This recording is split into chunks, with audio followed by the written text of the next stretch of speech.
The Human Realm. The Human Realm, by Liu Jiming, translated by Chen. Part 2, continued, Chapter 12. Chu suddenly felt a bit of regret. Perhaps she really shouldn't have come to participate in such a celebration that was destined to begin with high spirits and end in disappointment. Mulan Lake was a not very famous scenic area.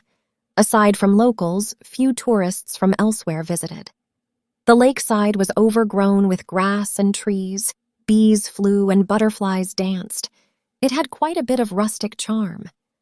The lake water was fairly clear, with shimmering waves and water merging with sky, but the entire scenic area seemed somewhat desolate. Apart from a few scattered sanatoriums built by provincial and municipal government offices, there were hardly any decent buildings. If not for organized group activities by government organizations on holidays, tourists coming here were few and far between. Several tour boats sat alone moored at the dock with few visitors. The lake surface was grayish, and you could vaguely see a few fishing boats casting nets. Occasionally, a few cormorants flew overhead, emitting caw-caw cries that sounded like crows. When wind blew across the lake surface, it carried the fishy stench of dead fish and rotten shrimp. Even in the hotel rooms, you could smell this odor.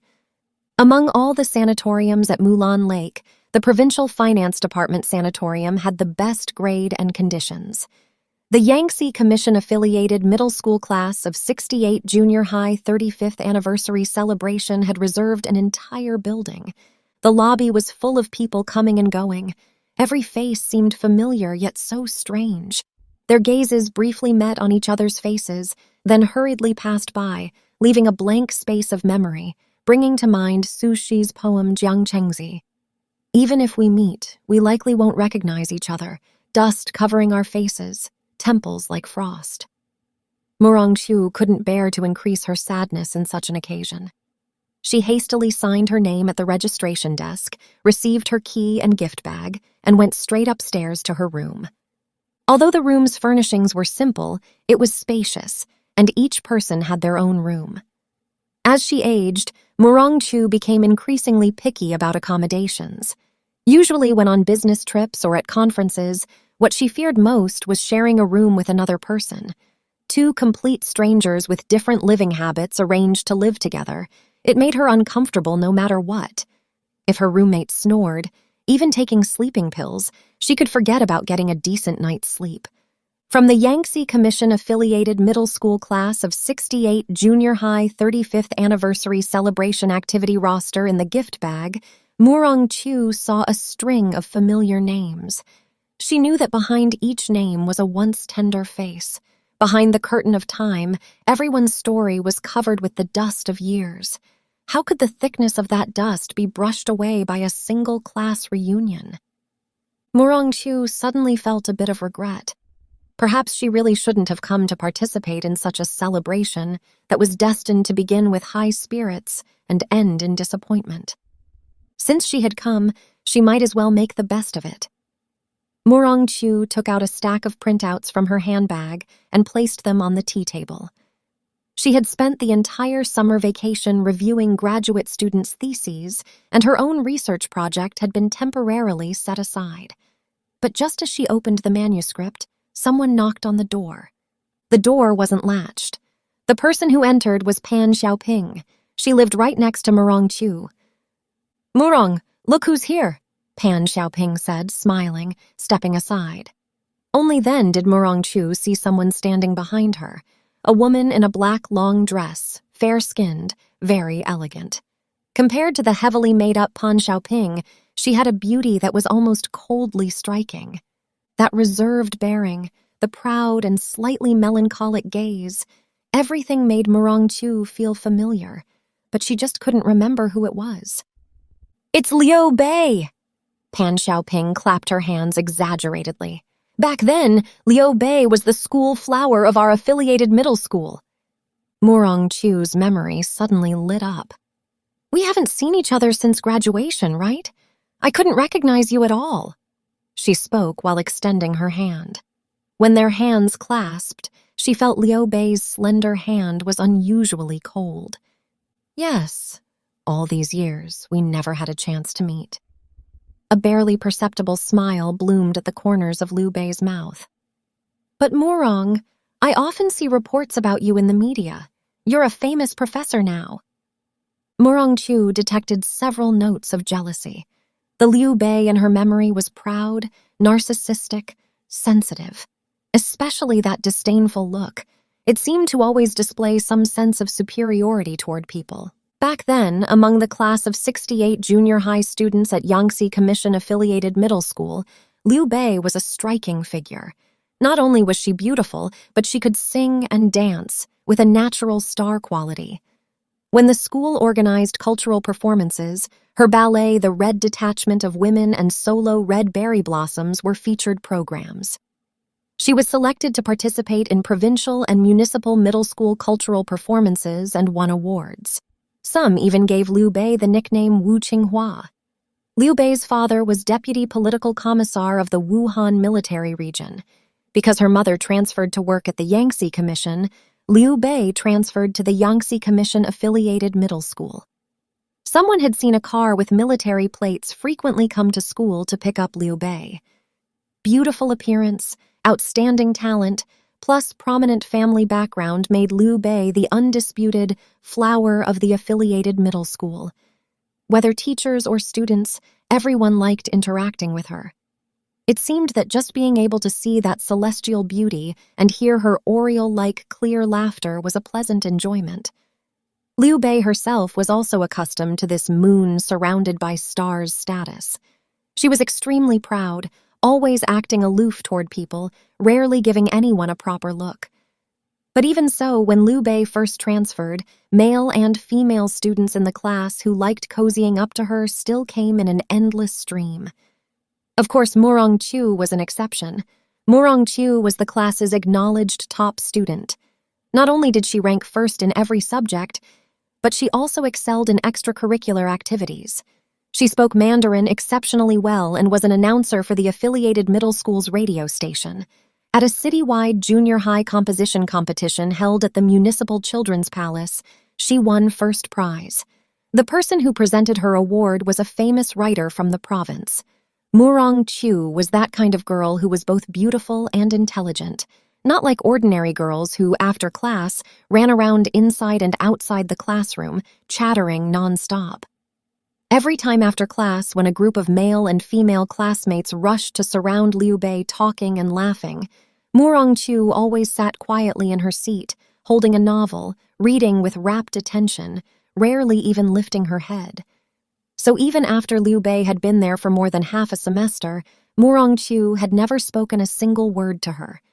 In the first semester of 8th grade on Tomb Sweeping Day, the school organized students to go to Liberation Park's Soviet Army Martyrs Cemetery for a memorial service.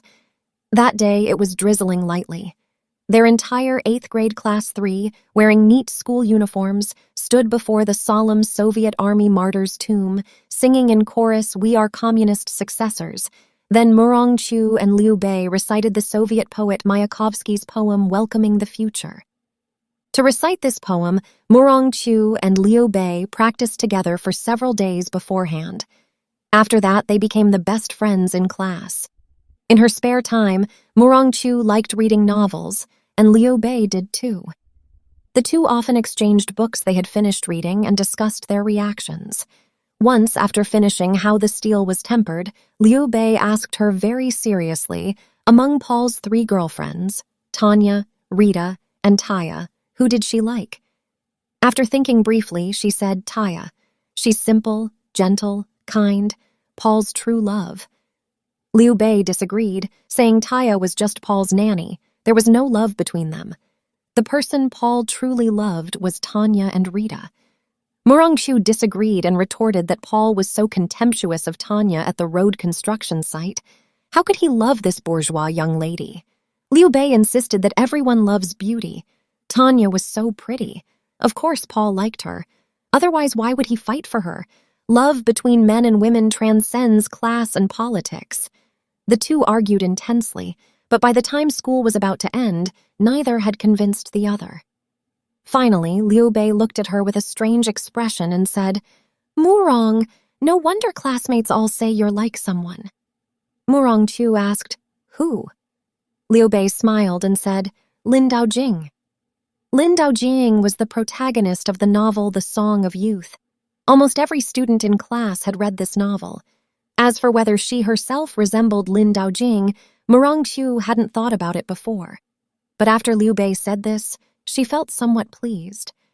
But what puzzled Murongchu was that although Liu Bei was born into a revolutionary military family, she was like Tanya, who reeked of bourgeois stench, full of bourgeois thoughts and petite bourgeois sentiments. Liu Bei didn't finish junior high before being specially recruited into the People's Liberation Army Navy Political Department Song and Dance Troupe. When leaving the Yangtze Commission-affiliated middle school, Liu Bei gave every classmate a souvenir. What Murongchu received was a novel, The Song of Youth. She remembered Liu Bei once saying she resembled Lin Daojing, and a special feeling welled up in her heart, as if she and Liu Bei shared some secret. Later, Murongchu never contacted Liu Bei again. Much of the gossip about her came from Pan Xiaoping. Pan Xiaoping had a nickname Little Broadcaster. She often spread various rumors in class and continued to do so after graduation. Liu Bei's experiences were full of legendary colors that only exist in novels and plays. Reportedly, not long after being specially recruited to the Navy Political Department Song and Dance Troupe, she caught the eye of Lin Liguo, son of Vice Commander Lin Biao, and was transferred to the Air Force Song and Dance Troupe. For a time, society was full of anecdotes about Lin Liguo selecting concubines, but the class of 68 junior high graduates from Yangtze Commission-affiliated middle school never imagined that Liu Bei was actually one of the many candidate concubines for Lin Liguo. After the September 13th incident, Liu Bei was naturally implicated, left the Air Force Song and Dance Troupe, and was exiled to a Third Front military-industrial enterprise in the Southwest, staying there for over 10 years until finally being transferred back to Wuhan in the late 1980s. Probably because of this rather mysterious experience, plus Liu Bei's unchanged, aloof, and proud personality, although she had been back in Wuhan for so long, few classmates had seen her. For many people, Liu Bei remained a figure of legend. At this moment, looking at Liu Bei's face, although worn and dimmed by the years, still beautiful, Murongchu's heart filled with indescribable joy. She abandoned her usual reserve and calmness, warmly grasping Liu Bei's slender and cold hands, sitting face to face. The time they spent at Yangtze Commission-affiliated middle school flowed forth from their words. They both coincidentally mentioned that memorial service at Liberation Park's Soviet Army Martyrs Cemetery, when they first and only time cooperated to recite Mayakovsky's poem Welcoming the Future. Of course, there was also the copy of the Song of Youth Liu Bei gave Murongchu when she left the affiliated middle school. "Why did you give me a copy of the Song of Youth back then?" She finally voiced the question that had weighed on her heart for decades. Liu Bei didn't answer, looking blank. Obviously, because so much time had passed, she had forgotten. Murongchu had originally wanted to tell Liu Bei that she had always kept that copy of the Song of Youth with her, had lost it once when she was a sent-down youth in Yanhe County countryside, and recently miraculously found it again. But now seeing that Liu Bei seemed not to remember at all giving her that copy of the Song of Youth, she swallowed back the words that had reached her lips. She suddenly realized the gulf between them. This gulf existed not only because of time, but also because of the estrangement that had originally existed between them. Yes, although they were classmates back then, they rarely communicated.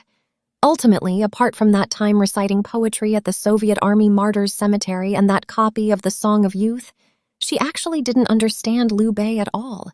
Just when both didn't know what to say and felt somewhat awkward, Pan Xiaoping, who had taken advantage of Murongchu and Liu Bei talking in the room to go visit other rooms, burst in energetically. Behind her followed two men, one tall and burly with a full beard and a crew cut, one small in stature, refined, wearing nearsighted glasses. The two men deliberately kept silent, looking with smiles at Murongchu and Liu Bei, as if saying, "Guess who we are?" Murongchu and Liu Bei both struggled to dredge up and search through memory for the shadows of former classmates, trying to find two to match up. Pan Xiaoping was amused by their earnest efforts. "Forget it! Big Chen and Little Mo, you two shouldn't make things difficult for our Wu Qinghua and Lin Daojing." Hearing Big Chen and Little Mo, Murongchu's mind lit up. She finally remembered. Big Chen was named Chen Guang. In 8th grade, he was already 1.7 meters tall, the center on the Yangtze Commission-affiliated middle school boys basketball team. Little Mo was named Mo Xiaohuai. In 7th grade, he had already published poetry in Yangtze Daily. He was president of the Yangtze Commission-affiliated Middle School Literary Society. Mo Xiaohuai's father was a technician at Wuhan Iron and Steel, his mother an accountant at the Yangtze Commission. Both parents were from Shanghai, transferred to Wuhan when Wuhan Iron and Steel was being established. Mo Xiaohuai's gaze sized them up through thick lenses, speaking with a heavy Shanghai accent. "Murongchu, Liu Bei, you can't recognize us, but we recognized you at a glance." That's right.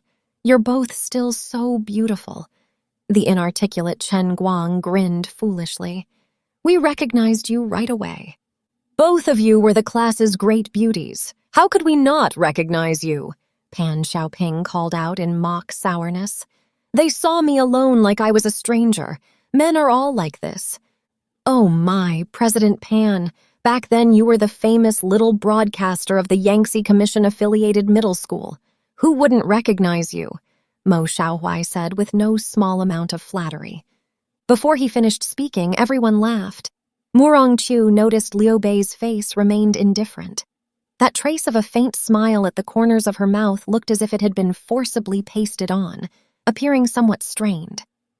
Mo Xiaohuai took out several books from his shoulder bag and gave them to Murongchu and Liu Bei, saying, "Two beautiful ladies, this is my latest published poetry collection. Please offer more guidance." Pan Xiaoping stood to the side with arms crossed, half praising and half teasing. "Little Mo is now a famous poet in our city. He's already published several poetry collections."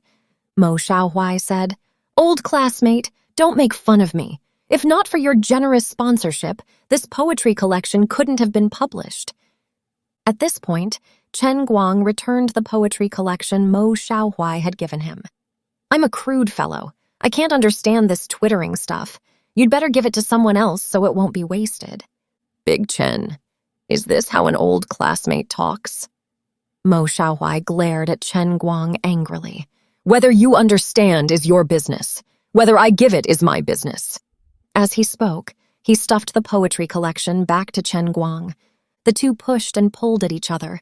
The room became even more lively. Right up until dinner, Murongchu's room had practically become a liaison station. One group left and another came. There was hardly a break. Every time she encountered a strange yet familiar face, there would naturally be a round of guessing and surprise, with exaggerated laughter and expressions. This reunion 35 years later excited this group of old classmates, most already past 50, as if they had returned to that long-vanished youth. But when the tide of people receded and only Murongchu remained alone in the room, the faces of her classmates became blurred in her mind, leaving her unable to figure out who was who. After dinner, Murongchu took a walk by the lake with a few classmates, then returned to her room. After bathing, she sat on the bed and, as she habitually did at home, picked up a book. But before she could open it, Pan Xiaoping from next door, wearing pajamas and slippers that went flap-flap, came in. "Murong, keep me company chatting," Pan Xiaoping said in a tone somewhere between command and plea. "My brain is so excited it's like electric therapy. I'm definitely going to have insomnia tonight." She plopped down on the bedside, lit up a more cigarette, and asked Murongchu if she wanted one too. Murongchu put down her book and shook her head. Pan Xiaoping lit it herself. "You're still the best. Don't smoke, don't drink, just like a lady." She took a puff of smoke and said with lowered eyelids. She appeared somewhat tired. Especially after bathing and removing her makeup, bare-faced Pan Xiaoping clearly showed signs of aging. From the moment she arrived at the gathering, Pan Xiaoping seemed never to have rested. Wherever it was liveliest, her shadow was there. She had practically become the core of the class reunion. No wonder. Pan Xiaoping was not only a major sponsor of this reunion, but also the concrete person in charge of arrangements. All matters large and small couldn't do without her, including everyone's food and lodging arrangements. You know, Murong, among our 100 or so classmates, only you and I have a room to ourselves. Everyone else shares a room with someone, including Liu Bei, Pan Xiaoping said. Murong Chu heard obvious ingratiating intent in her words, but why mention Liu Bei specifically? She was wondering when Pan Xiaoping said mysteriously, "Don't look at Liu Bei remaining single all this time. I heard she's been living with a pretty boy from the provincial song and dance theater. The guy is several years younger than her. Nowadays, whether men or women, everyone's into old cows eating tender grass." Before finishing, she winked and laughed, but got choked by smoke, bent over coughing violently. When she raised her head, Murong Chu noticed tears from coughing in her eyes.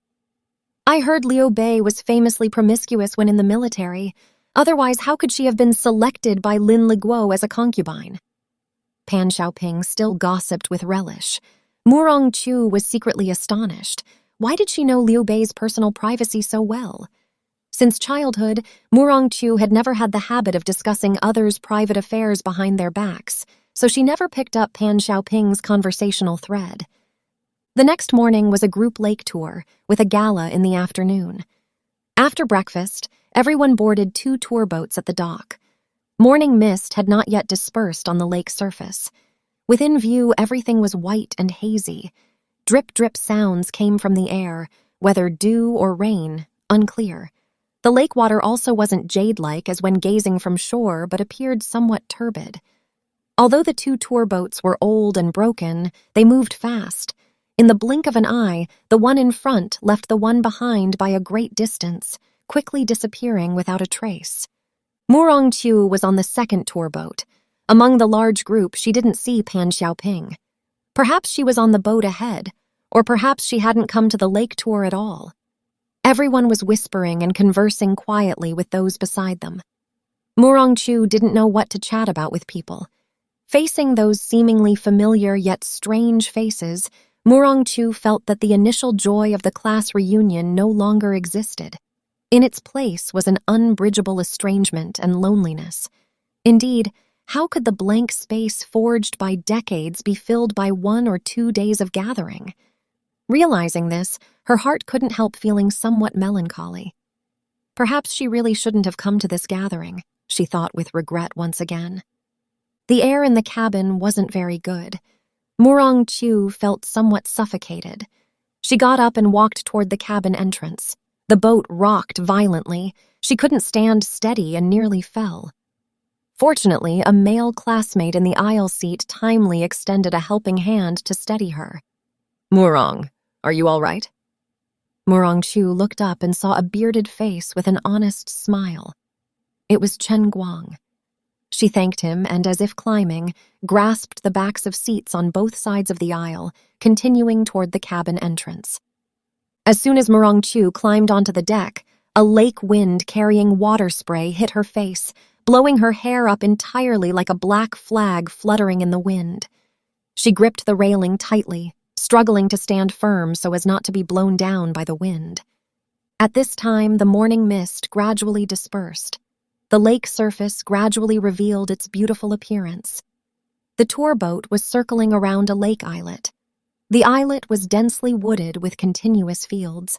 2- and 3-story buildings and brick tile farmhouses were dotted throughout. 1 or 2 li away, 4 or 5 houses in Misty Village. This long-absent rural scenery gripped Murong Chu's gaze like a rope. But as the tour boat accelerated toward the lake center, all this suddenly vanished. At this moment, she turned her face and discovered another person at the other end of the deck. Graceful figure, swaying hem, and wind-blown hair. Murong Chu recognized Liu Bei. Liu Bei leaned on the railing, her body's center of gravity slightly tilted outward, giving the feeling she might fall into the lake at any moment. Because Liu Bei had her back to her, Murong Chu couldn't see her face. but she could imagine Liu Bei's melancholy, lonely, world-estranged gaze. Behind such a gaze lay a world others couldn't enter. Murong Chu abandoned the thought of going over to chat with Liu Bei and quietly returned to the cabin. Chapter 13. This ditty, composed in imitation of folk body songs, carrying a blatantly vulgar, erotic tone, had once been widely circulated among male-educated youth throughout the north and south of the Great River. According to the agenda set by Pan Xiaoping, the afternoon discussion session's main event was for each classmate to report their respective achievements. In 35 years, among the various trades and professions, the class of 68 junior high graduates from Yangtze Commission-affiliated middle school had no shortage of successful people, though of course most remained failures who had accomplished little.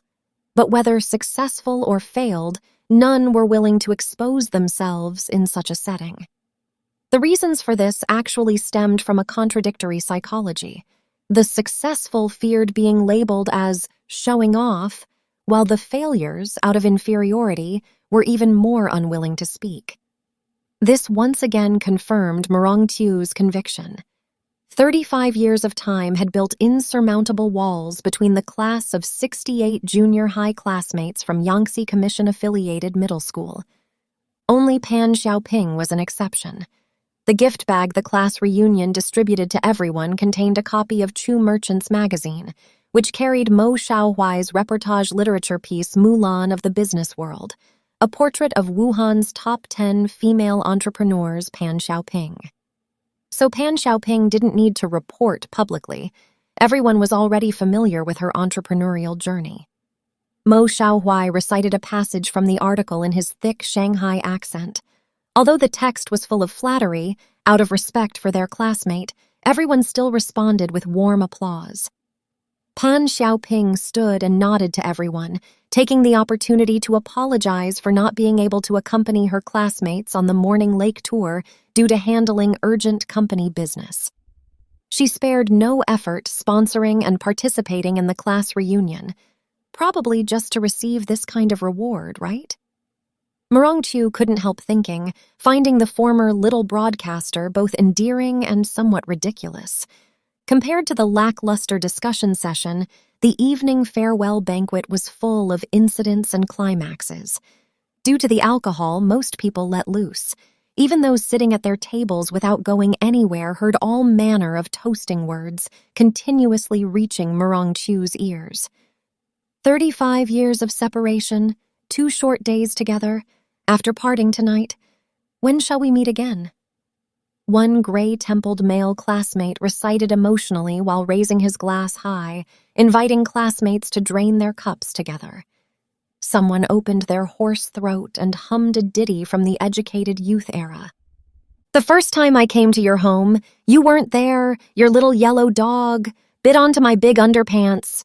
The second time I came to your home, you weren't there, your mama told me. You were washing clothes and shoes by the river. The third time I came to your home, you were there. You softly called, my love, and pulled me into your boudoir. This ditty, composed in imitation of folk body songs, carrying a blatantly vulgar erotic tone, had once been widely circulated among male-educated youth throughout the north and south of the Great River. Once, when Gu Chaoyang came from Hekou to the educated youth point to visit Murong Chu and was having a meal with several male-educated youth, while drinking they hummed this ditty, swaying their heads like a bunch of little hooligans. Murong Chu became so angry she dumped a pot of chicken soup she had personally cooked onto the ground.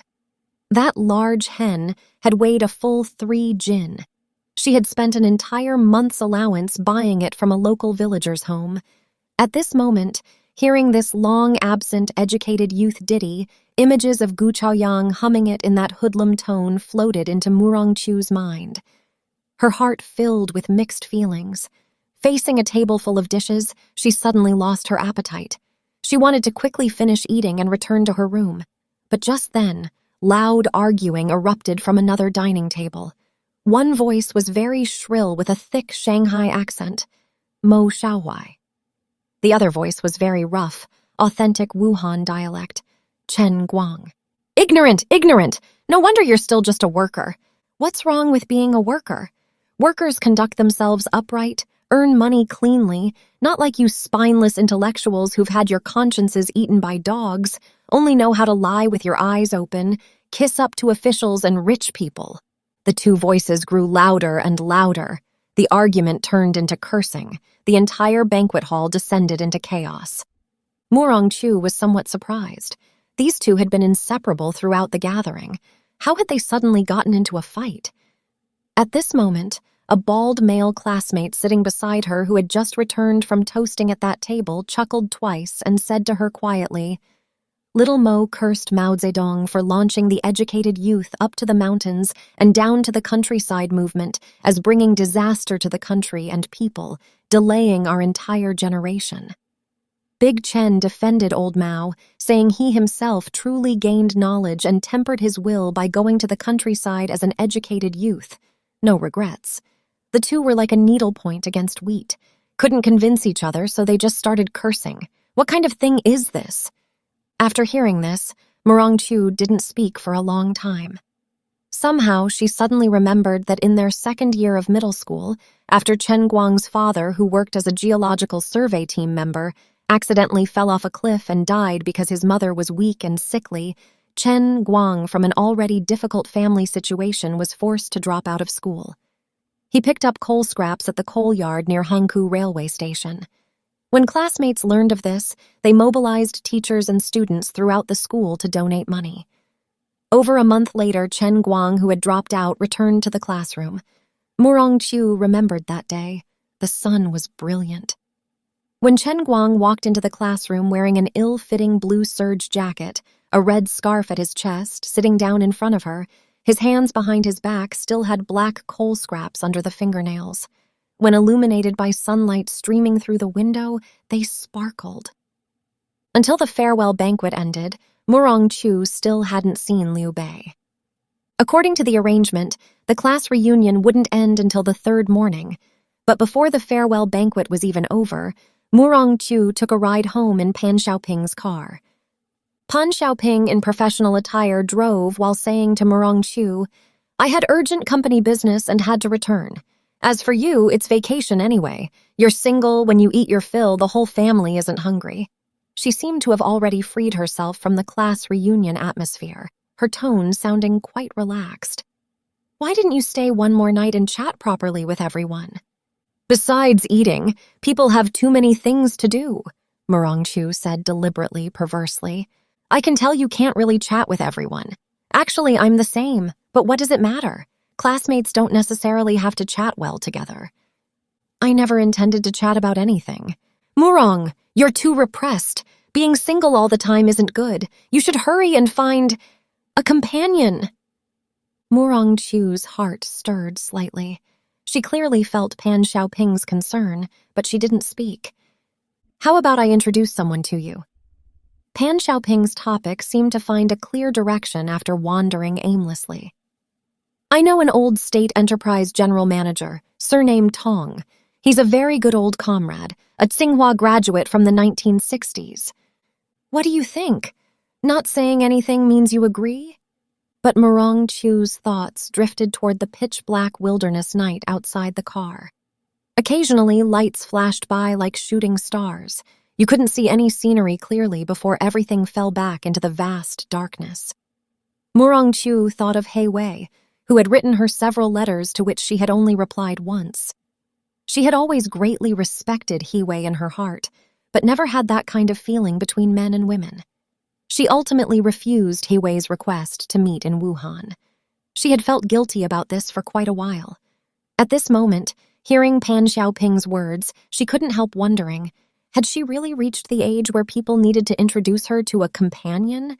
Seeing Murong Chu didn't pick up her conversational thread, Pan Xiaoping changed topics. "Do you still have contact with Gu Chaoyang? He's quite a big shot now. Every time I meet provincial and municipal leaders, I hear them mention him. I heard he invested in a major project in Yanhe County. Did you make the connection?" "This is a good thing. After all, we stayed in Yanhe for 2 years. If I have a chance, I'd also like to make some contribution to the folks in Yanhe Murong, I really don't understand. You and Gu Chaoyang were such a well-matched pair. Why did you break up? And I also heard you were the one who initiated it. Simply incredible. Are you regretting it on my behalf? Murong Chu suddenly interrupted her sentiments to ask. Or regretting for yourself why you didn't successfully pursue him back then? Pan Xiaoping's hands gripping the steering wheel trembled slightly. She glanced at her through the rearview mirror in surprise. Murong, how have you become as withdrawn as Liu Bei, saying such hurtful things? Murong Chu heard that Pan Xiaoping was somewhat angry. She also felt her words were unfriendly, even excessive, but she didn't want to take them back. So she fell silent. All the way until the car entered W University campus, Murong Chu and Pan Xiaoping didn't speak again. When she got out of the car, Pan Xiaoping acted as if nothing had happened and reminded her, Murong, I'll have Old Tong contact you directly. Don't forget. A kind of friendship that only exists between close girlfriends made a warm current flow through Murong Chu's heart, but she only paused briefly and ultimately said nothing. Chapter 14. For a very long time, whenever she heard the term rightist, a feeling of solemn respect would arise within her. On the third day after returning from Mulan Lake, Murong Chu received a phone call from a man. Northeast accent, voice low and resonant, possibly due to age somewhat hoarse. Is this Comrade Murong Chu? I'm Tong Juwei. So, Murong Chu immediately remembered what Pan Xiaoping had said on the way back from Mulan Lake, but she still felt caught off guard. Oh, what can I do for you? Little Pan introduced you to me. If you're willing, I'd like to invite you for coffee. How about it? Well, the other party's directness left Murong Chu not knowing how to respond. Given her temperament, she could have refused immediately, but the other party's polite, gentlemanly tone made her unable to make that decision. Then tomorrow afternoon at 5, I'll wait for you at Hugo Tea House at Fruit Lake, the other party said indisputably. Before Murong Chu could answer, he dropped a goodbye and hung up. Murong Chu held the buzzing phone, stunned for about a minute before coming to her senses.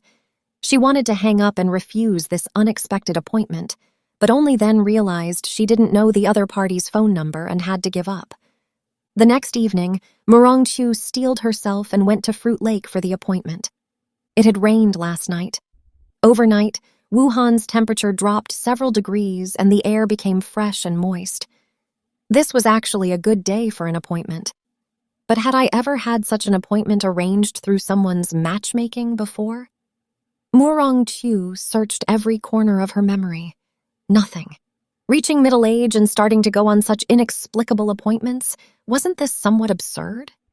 Since girlhood, love had always been a sacred word in Murong Chu's heart, a collision of heart with heart, like two meteors colliding in the vast universe and bursting forth brilliant sparks. It had nothing to do with matchmakers' words and making connections. What love could exist in marriages cobbled together like that? A marriage without love is an immoral marriage. She had always taken this statement by Engels as her motto. Ironically, her only marriage so far ran completely counter to her ideals. The love that had once made her heart race and blood boil also ended in nothing with one person's accidental death and one era's quiet curtain fall. For many years, the reason she remained single was because she felt she had lost the ability and courage to love. Everyone, including Gu Chaoyang and Pan Xiaoping, kept pace with the times. Only she seemed to have fallen far behind this era, but she wasn't willing to accept this. She hadn't yet reached the age where her heart was dead as ashes. Wildfire cannot burn it out, spring wind blows and it grows again. Everyone's heart grew such wild grass, but not everyone's life would see two springs. In her girlhood, Murong Chu always liked copying down famous people's aphorisms. Life is precious, love is pricier, but for freedom's sake, both can be cast away. Happy families are all alike. Every unhappy family is unhappy in its own way. But where was her love? And her freedom? Did they truly exist or ever appear? If not for father, I probably would have immediately refused Old Tong. Murong Chu thought, sitting in the taxi. Some days ago, when she went to Hangkou to see her father, she saw his health declining more and more. He even needed someone to help him to the toilet. Her father once again brought up her marriage, saying if he couldn't see her find a satisfactory companion, he really didn't know how to explain it when he met her mother on the other side. His tone was full of sadness. This made Murong Chu feel that what originally belonged to her personal problem, her marriage, was increasingly becoming like a debt owed to her parents. Going to meet a strange man in such sentimental and conflicted mood, Murong Chu herself felt it was somewhat inappropriate. "Are you Mr. Tong's guest? He's waiting for you in private room 302. As soon as Murong Chu entered the antique, elegant lobby of Hugo Tea House, a waitress in a blue batik floral dress with a professional smile came forward and led her toward the upstairs private rooms. At the door of 302, the waitress knocked. "Sir, your guest has arrived." "Please come in," the slightly hoarse voice Murong Chu recognized came from inside. The waitress pushed open the door for her. She hesitated a moment before entering. Although somewhat dim, Murong Chu quickly adapted to the interior lighting. The private room's furnishings were quite exquisite, but not that kind of flashy, vulgar, fashionable style. It appeared dignified and grand, more in line with middle-aged and elderly people's aesthetic tastes. "I'm Tong Jiwei. Just call me Old Tong." A man about 60-something stood up from the sofa. Probably out of habit, when he spoke, his head tilted slightly upward, giving a condescending feeling, especially after Murong Chu sat down on the sofa. However, the other party quickly sat down too. After that condescending feeling disappeared, Murong Chu seriously sized up Old Tong. He wore a short-sleeved shirt with a red tie, looking vigorous and dignified. Although his hair was completely silver, he didn't appear old at all. Murong Chu thought to herself, thank heavens, this person wasn't that kind of corpulent, clumsy, disgusting old cadre. She quietly breathed a sigh of relief and placed the handbag she had been clutching to her chest on the sofa beside her. "What would you like to drink? Coffee or tea?" Old Tong's face wore a gentlemanly smile. "The coffee here is imported from Brazil. It tastes quite good. You can try it." Judging from his tone, he obviously wasn't here for the first time. "Oh, before I retired, most of my business socializing was at Hugo Tea House," he explained casually. "In all of Wuchang, only Hugo Tea House is decent. Quite a few provincial government leaders also like coming here." Why was he explaining? Was he promoting the tea house or showing off his status and position? Murong Chu had originally wanted to order coffee, but after hearing Old Tong's explanation, she immediately changed her mind. "Tea. Please give me a cup of chrysanthemum tea." "Chrysanthemum tea is good," Old Tong immediately agreed. "Chrysanthemum tea both reduces internal heat, warms the stomach, and has beauty benefits." Having said this, he called over the waitress and ordered 2 cups of chrysanthemum tea and snacks like pistachios and nuts. Then he naturally turned his gaze to Murong Chu. "You're even younger and more beautiful than I imagined. Murong Chu, that name is also very poetic. I think I'll just call you Little Moo." "Just call me Murong," Murong Chu said. This was the first time she heard someone address her this way. It felt strange. Didn't he know Murong was a compound surname? "Oh, fine, Murong," Old Tong said with a laugh. "Little Pan has mentioned you to me more than once. She said you were the class flower, and also had a nickname, Lin Daojing. Why did they call you that? Is it because you were very revolutionary?" he said somewhat humorously. "Who wasn't revolutionary when young? Not being revolutionary would be strange. Revolutionary people are always young. I also used to like that novel very much. What was it called? Right, The Song of Youth. Revolution plus romance. Who doesn't like it? There's a saying, youth is innocent. When people are young, they shouldn't be blamed for anything they do." While Murong Chu listened to Old Tong hold forth, she simultaneously felt a man's gaze rotating on her body like a searchlight. She lowered her eyelids somewhat uncomfortably. Little Pan is a warm-hearted person, always wanting to help me arrange a companion. Actually, we don't have much friendship between us. I just helped their company with some small matters, but Little Pan always credits me for her success today. I really can't accept that. Old Tong probably felt he was digressing and pulled the topic back. Little Moo, Little Pan probably told you about my situation. My ex-wife passed away several years ago. I've been living alone all this time. Ex-wife passed away again. He Wei and Zhuang Dingxian were also like this, either divorced or deceased. Men of their age all seem to be experiencing such separation by life or death. For those with feelings, this was perhaps unbearable sorrow. But what about loveless couples? Murongchu's thoughts drifted with Old Tong's words. Before, when work was busy, I didn't feel anything. But after retiring, with my child not by my side, my son is abroad, this loneliness came on. Of course, I'm not just looking for a companion to dispel loneliness. I also want to enjoy true love. That ex-wife of mine had no culture. Marrying her was purely a historical mistake. At that time, I was sent down to a remote rural village. Being able to marry any wife was good enough. How could I be picky? These years, quite a few people have tried matchmaking for me. By current standards, my conditions are quite good. Bureau-level state enterprise general manager, after retirement still serving as independent director of a listed company, earning over 100,000 yuan annually. Quite a few women have their eyes on me. Some are even unmarried young ladies, but I refused them all.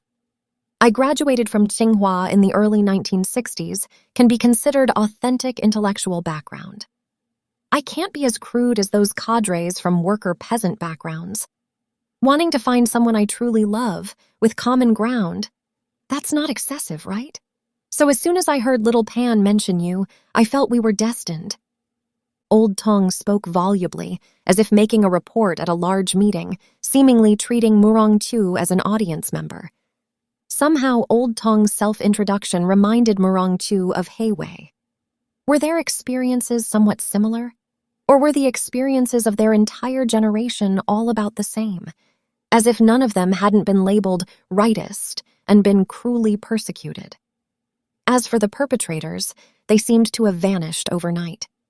Like watching a trial with only plaintiffs but no defendants, Murongchu had a somewhat absurd feeling. When young, almost all the literary works she saw were stories of rightists suffering. So for a very long time, whenever she heard the term rightist, a feeling of solemn respect would arise within her. But now this feeling seemed to have completely vanished. Why was this? She wondered to herself, even feeling somewhat uneasy, as if she had done something wrong. Her head felt somewhat swollen, her ears filled with buzzing sounds.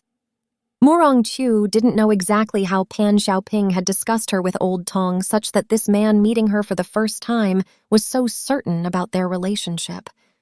But one thing was definite. Pan Xiaoping had obviously treated her as a gift to repay Old Tong. Realizing this, she felt insulted and wanted to leave immediately. But out of politeness, she had to steel herself to continue listening to Old Tong. At this moment, the waitress brought in 2 cups of fragrant chrysanthemum tea and refreshments. Only then did Old Tong stop talking. He solicitously put some pistachios in front of Murongchu, then continued, "Murong, although I'm more than 10 years older than you, we're both experienced people. Let's not beat around the bush. If you think well of this old fellow and are willing to live with me, all my savings, including 2 properties and my annual income of over 100,000 as independent director of the listed company, I'll put under your management. The property certificates can also be changed to your name. Don't worry, my son got his green card in America long ago.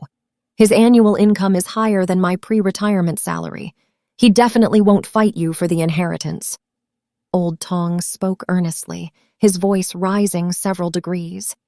"If you don't believe me, we can sign an agreement before marriage. This is a law-based society now." Murongchu increasingly felt like she was attending a business negotiation. Her face felt hot. She wanted to grab her handbag and flee. She struggled to control herself, secretly hoping her phone would ring. Her wish really came true. The phone actually rang. As if granted amnesty, she stood up from the sofa. "Excuse me, I'll go out to take this call." Old Tong, just reaching the crucial point, was startled. The muscles on his face appeared somewhat stiff. He picked up his cup and took a sip of tea, moistening his throat. "Fine, go ahead and take it." Murong Chu grabbed her handbag and hurriedly walked out of the private room, all the way outside the tea house, before taking out her phone to look. It was an unfamiliar number. She didn't answer the call and got into a taxi stopped at the tea house entrance. After the car had driven some distance, she called the number on the business card Old Tong had given her earlier, saying she had urgent business and was taking her leave first. Silence on the other end of the line. Murong Chu could imagine Old Tong's surprised and embarrassed expression on that self-satisfied face. But before the other party could say anything, she hung up. Chapter 15. A small Western-style house left over from the Republican era. How much was it worth now? Tang Lina, with her businesswoman's shrewdness, knew this all too well. When Murong Chu returned home, she set her handbag on the living room sofa and couldn't wait to rush to the bathroom to shower. When she emerged wearing a bathrobe and returned to the living room, her phone rang again. She picked up the phone and saw it was that unfamiliar number she hadn't answered earlier. Who was so persistent? Could there be some important matter? Murong Chu wondered while pressing the talk button. Her ear had just touched the phone when she heard an unfamiliar woman's voice. "Hello, is this cousin?" Murong Chu was startled. "What cousin? You've got the wrong number." The other party paused. "Are you Murong Chu?" "Yes." "Then it's right. Cousin, I finally found you." The woman on the phone spoke with half-baked Mandarin, drawing out her voice. Murong Chu was still completely confused, somewhat dazed. Who are you?" "I'm Liu Yongjia's daughter's mother. Liu Yongjia. You still remember, right?" The woman on the phone said each word distinctly. "By generational ranking, I'm your cousin-in-law." Hearing Liu Yongjia, Murong Chu seemed to roughly understand what this was about, but her mind hadn't completely caught up. Cousin Yongjia had been dead for many years. How did a cousin-in-law suddenly pop up today? Moreover, her mother had once said that cousin Yongjia had never married. "I first inquired for your uncle's phone number. Your uncle gave me your number. I called your home phone. No answer. Called your cell. You didn't answer either. Really drove me crazy. Cousin, finding you really wasn't easy." The woman on the phone chattered on. Murong Chu couldn't help interrupting her. "Is there something you need from me?" Of course! Without a reason, how would I dare disturb you, this great professor?" "What is it?" "Well, it's not something I can explain clearly on the phone. Do you have time tomorrow morning? We can meet and talk and get to know each other, cousin." For quite a while after ending the call, Murong Chu remained unsettled. She thought she should call her father to ask what this cousin-in-law business was about. Auntie Ju answered the phone and said her father had already gone to bed. "Your dad coughed all day. He barely ate 2 bites at dinner before lying down," Auntie Ju said worriedly. Hearing this, Murong Chu swallowed the question she wanted to ask. School was starting in a couple of days.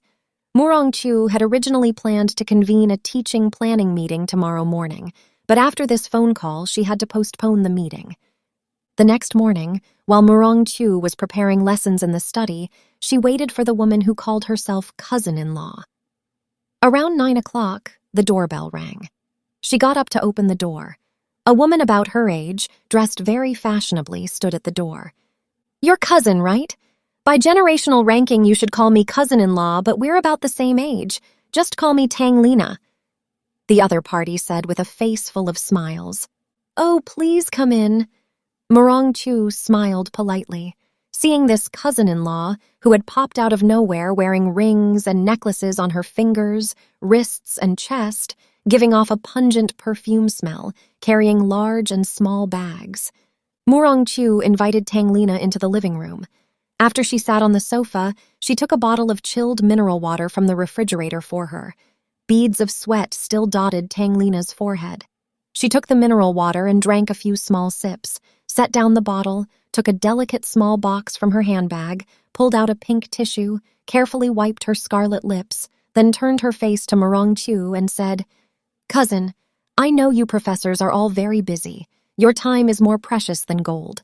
I won't beat around the bush. I came to find you today about your cousin's inheritance."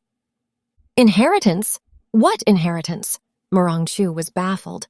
"Oh, cousin, it's like this," Tang Lina said. "Your cousin's parents left him a small Western-style house, right? I heard it's in Tanhua Alley at Little East Gate in Wuchang. Before my mother-in-law passed away, she gave the property certificate to your aunt for safekeeping. Who told you this?" Well, you don't need to ask about that," Tang Lina said evasively. "Old Liu has been dead for so many years. Kao has grown up too.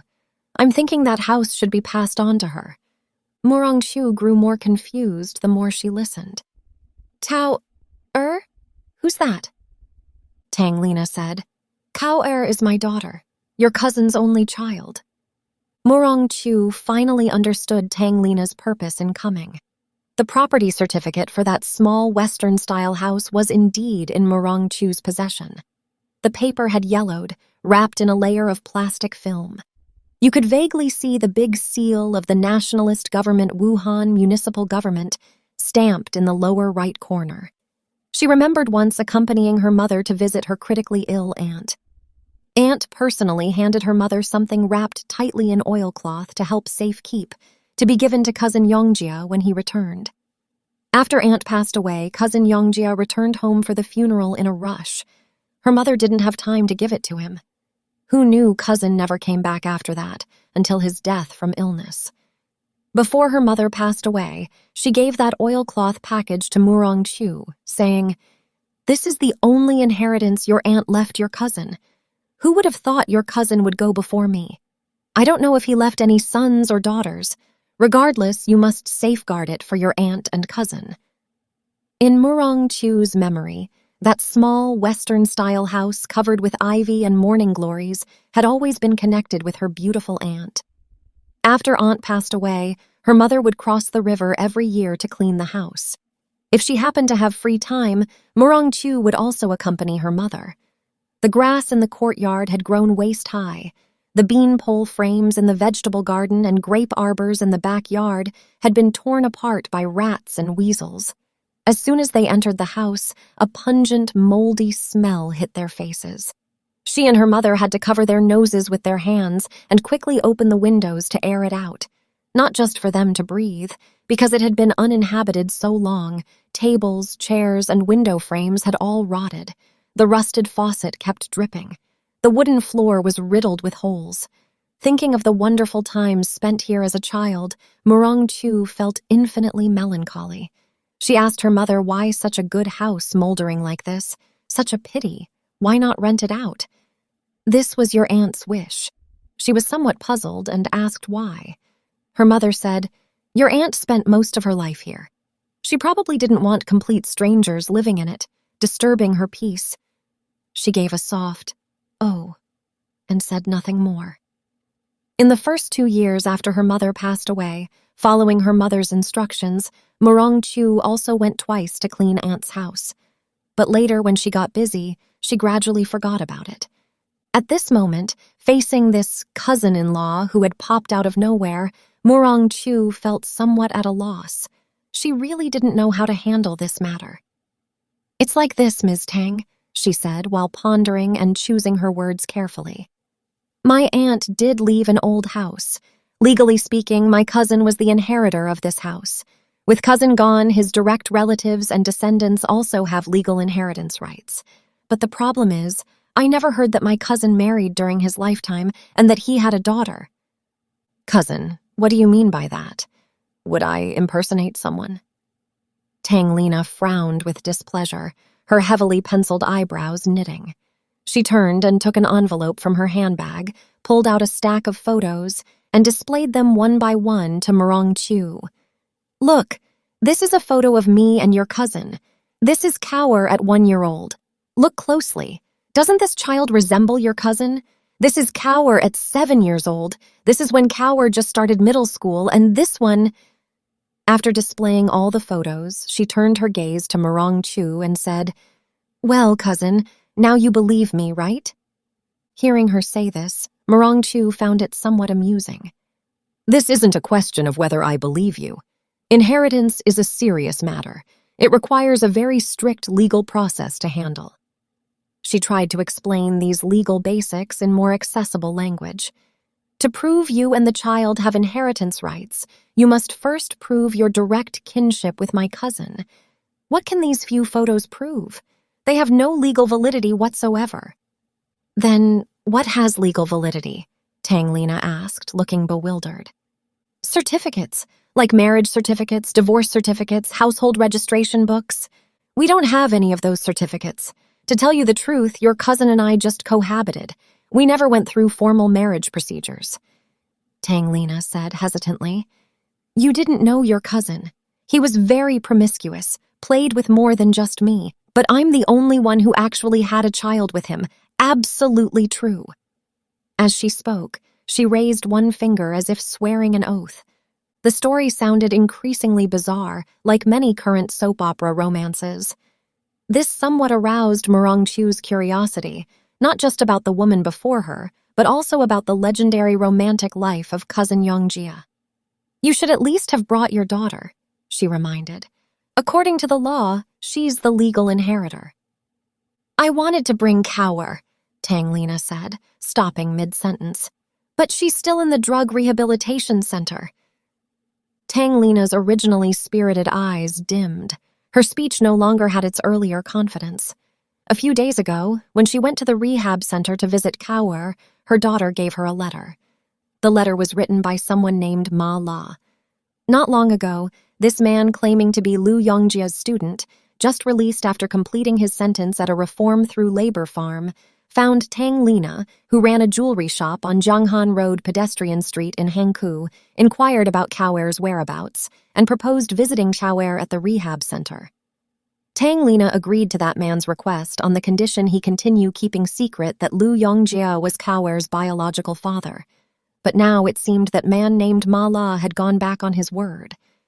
In this letter, Ma La told Kaur that the Liu family had a small Western-style house in Wuchang, the only inheritance his parents left him, and that the house was currently being managed by Liu Yongjia's aunt. Is that person named Liu Yongjia really my biological father? Facing Kaur's questioning, Tang Lina didn't know how to answer. All these years, she had hidden all information about Liu Yongjia from her daughter. To take revenge on the man who abandoned her, she had once sworn never to let her daughter know who her biological father was. She even changed Kaur's surname from the original Liu to Tang. From childhood to adulthood, Kaur had no idea she had a father she'd never met, until that man named Ma La appeared. This time, when Tang Lina went to the rehab center to visit her daughter, Kaur suddenly asked out of the blue, "Is my biological father named Liu Yongjia?" Tang Lina realized that man named Ma La must have said something to Kaur. "That guy surnamed Ma is a fraud. Don't pay any attention to him in the future. Be careful of being cheated." Tang Lina continued lying through gritted teeth. But after she read the letter Ma La wrote to Kaur, she immediately changed her mind. A small Western-style house left over from the Republican era, how much was it worth now? Tang Lina, with her businesswoman's shrewdness, knew this all too well.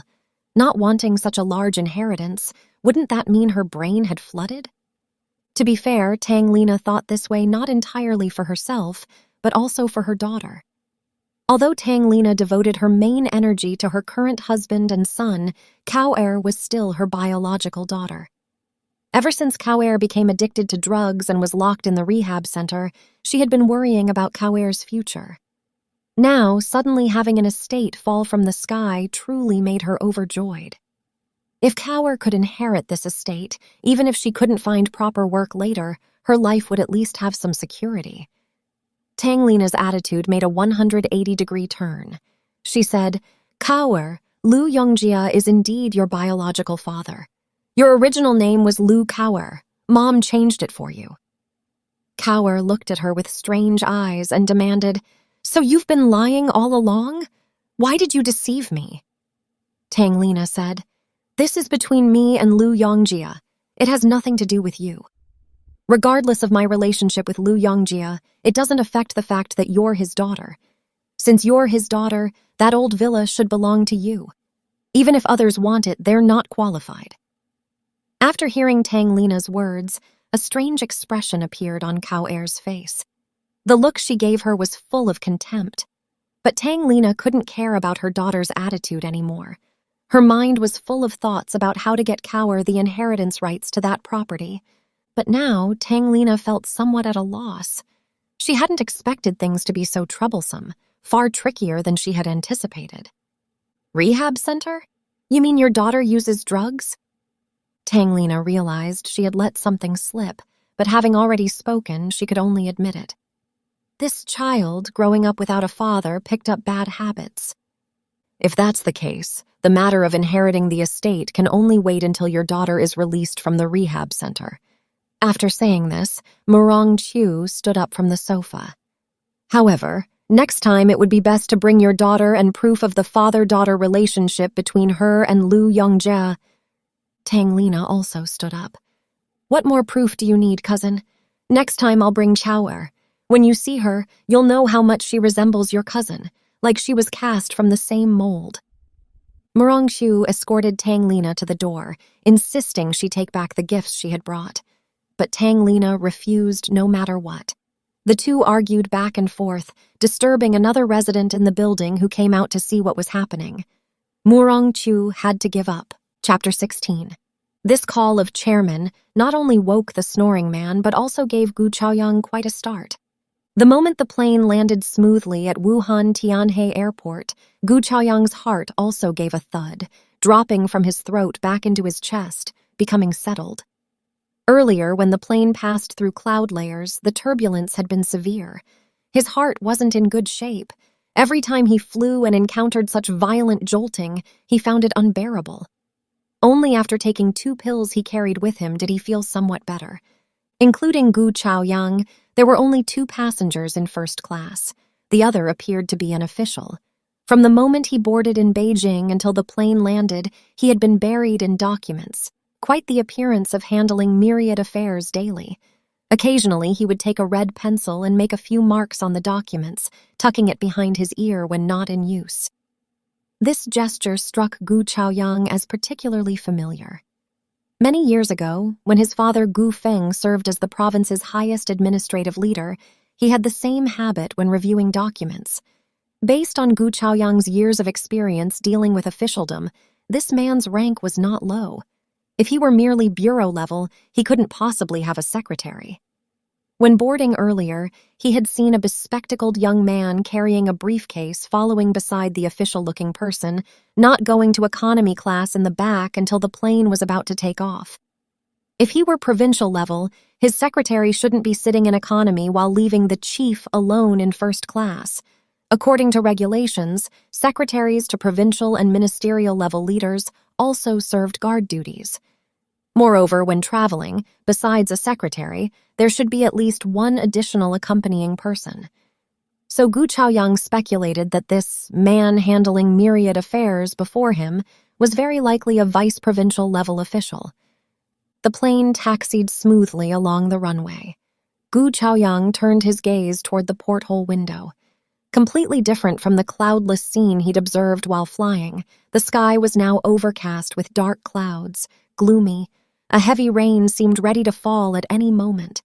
Gu Chaoyang raised his wrist to check his Rolex gold watch worth over 100,000 yuan.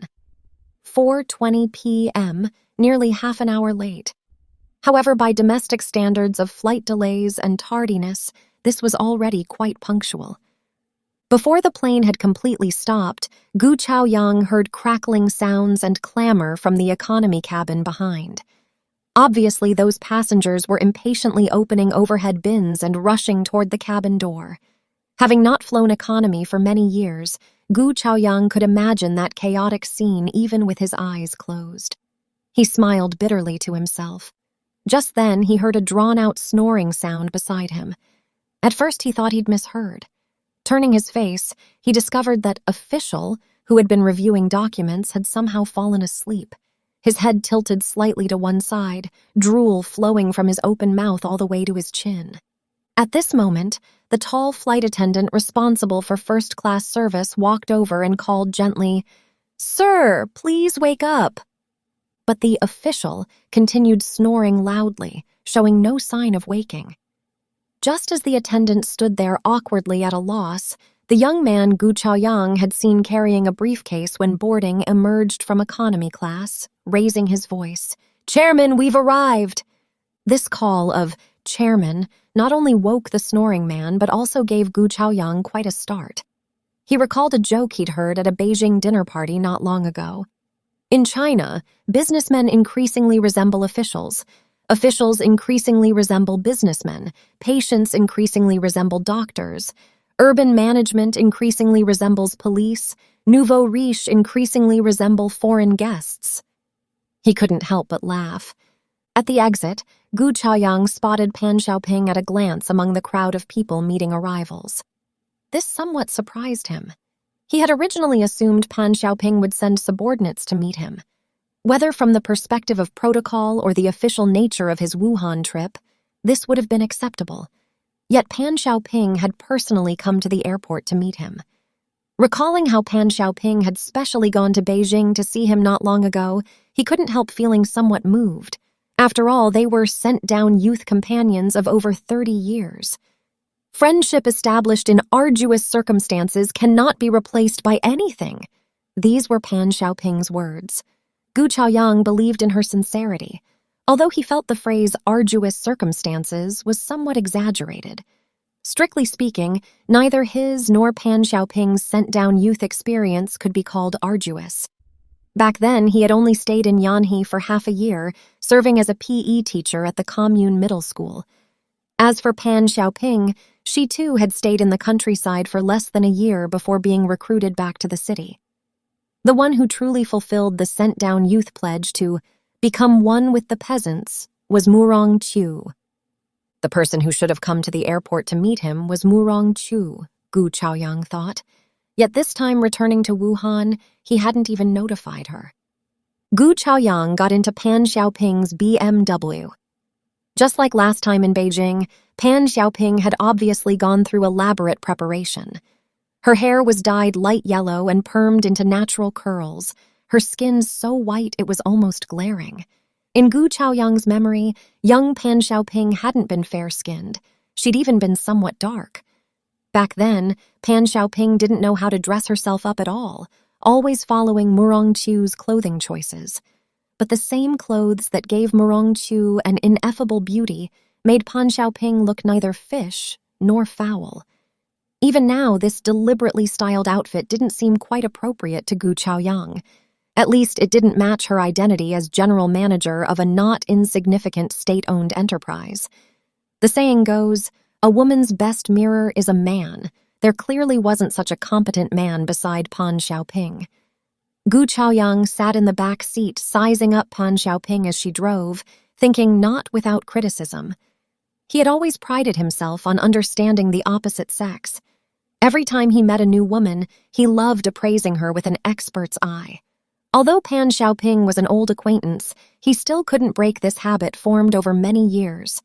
At this moment, though they were separated by some distance, the fine wrinkles hidden beneath Pan Xiaoping's thick makeup still didn't escape his eyes. 30 years of time could completely transform a girl into a middle-aged woman. This was something no cosmetics could disguise. He thought with some emotion, if he hadn't seen Pan Xiaoping once in Beijing and suddenly encountered her now, he really couldn't be sure whether he'd recognize her. "Mr. Gu, I did manage to book you a room at East Lake Guest House, but not at Baihua Village. It's at South Mountain Lodge instead." Pan Xiaoping drove while reporting to Gu Chaoyang as if at work. "For this matter, I even called Vice Director Gong at the provincial reception office to see if he could work something out. But unfortunately, a top central leader is inspecting our province and just checked in yesterday. For security reasons, all of Baihua Village is closed to outside guests. South Mountain is fine. I was just talking casually anyway." As Gu Chaoyang spoke, he suddenly furrowed his brows, appearing quite serious as he asked, "Xiaoping, could you not call me Mr. Gu?" Between old friends, all this Mr. Business sounds really awkward. Pan Xiaoping was startled. Looking at Gu Chaoyang through the rearview mirror and seeing his earnest expression, she giggled. Fine. I was worried you'd mind me being overly familiar. She immediately changed her tone. Chaoyang, how long has it been since you came back to Wuhan? 5 or 6 years. Though I did pass through Wuhan on my way to Yanhe a couple years ago, I just stayed at Tianhe Airport for a while, didn't enter the city. Was it for that investment project in Yanhe? Pan Xiaoping asked. Yes. Your information network is really good. You even know about this little thing. I heard from our sent-down youth companions long ago. Everyone praised your righteous deed. Hardly a righteous deed. I just happened to be interested in that project. So this time, is it to help me, or are you similarly interested in this project? Pan Xiaoping asked half-jokingly.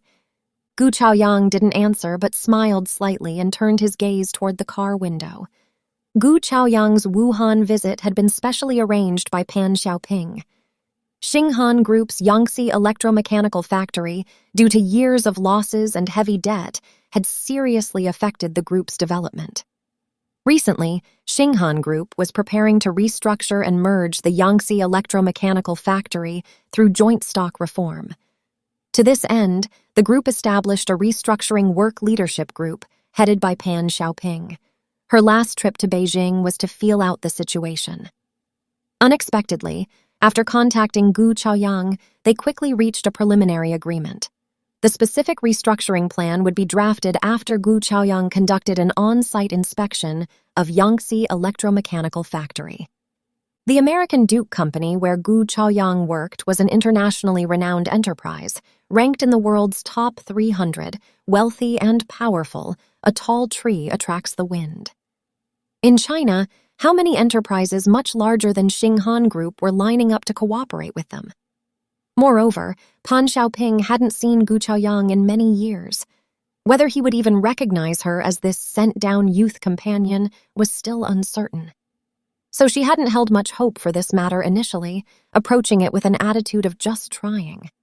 Even if they couldn't reach an agreement, seeing an old friend wouldn't be a wasted trip. But the outcome left Pan Xiaoping pleasantly surprised. Gu Chaoyang not only clearly expressed interest in cooperation, but the capital he was willing to invest far exceeded Pan Xiaoping's expectations. After returning from Beijing, Pan Xiaoping worked through the night making a special report to the provincial and municipal state-owned assets committees and the group's board of directors. She immediately organized the team to draft a cooperation plan with Duke Company while simultaneously arranging the specific schedule for inviting Gu Chaoyang to Wuhan for an on-site inspection. Everything proceeded at a rapid pace.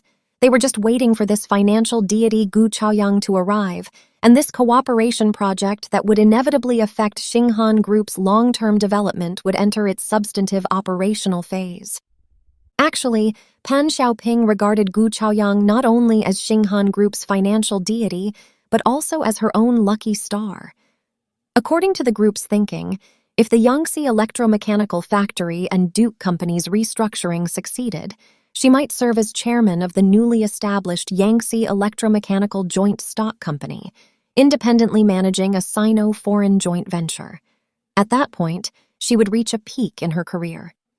Deep in her heart, Pan Xiaoping was truly grateful to Gu Chaoyang. She believed that Gu Chaoyang's easy decision regarding the Yangtze Electromechanical Factory merger project was largely out of personal help to her. Based on this thinking, she hadn't followed the usual protocol of official business reception today, including canceling those ostentatious formalities and official scenes. Her personal decision to drive to the airport to meet Gu Chaoyang was both to express sincere gratitude to him and to demonstrate to the group leadership the crucial role her personal friendship with Gu Chaoyang played in this major strategic cooperation. Regarding the subtext in Pan Xiaoping's words, Gu Chaoyang was naturally well aware. His reluctance to answer directly was to avoid hurting this former sent-down youth companion. As chief executive of Duke Company's China region, years of international investment experience had molded him into a capable, mature professional manager. To him, the unpredictable market was like a battlefield without visible smoke. It couldn't tolerate any personal emotion mixed in, especially during investment negotiations and decision-making. An excellent investor must have keen eyes like a hawk and sharp, cold talons, ready at any moment to launch powerful attacks on opponents, not to take their lives, but to seize maximum benefits. For an investor, striving for maximum corporate benefit was his highest mission. Therefore, absolute loyalty to the company he served was another quality an investor must possess. It was precisely by virtue of these 2 points that Gu Chaoyang managed to establish a foothold in the elite-filled Duke Company. Besides personal qualities, opportunity was equally indispensable for success. The Southeast Asian financial crisis of the 1990s provided Gu Chaoyang with such an opportunity. At that time, as an ordinary employee, Gu Chaoyang had already been working quietly and obscurely at Duke Company for nearly 10 years. 10 years ago, the well-connected anti-company became embroiled in a major smuggling case investigation in E-City's Special Economic Zone.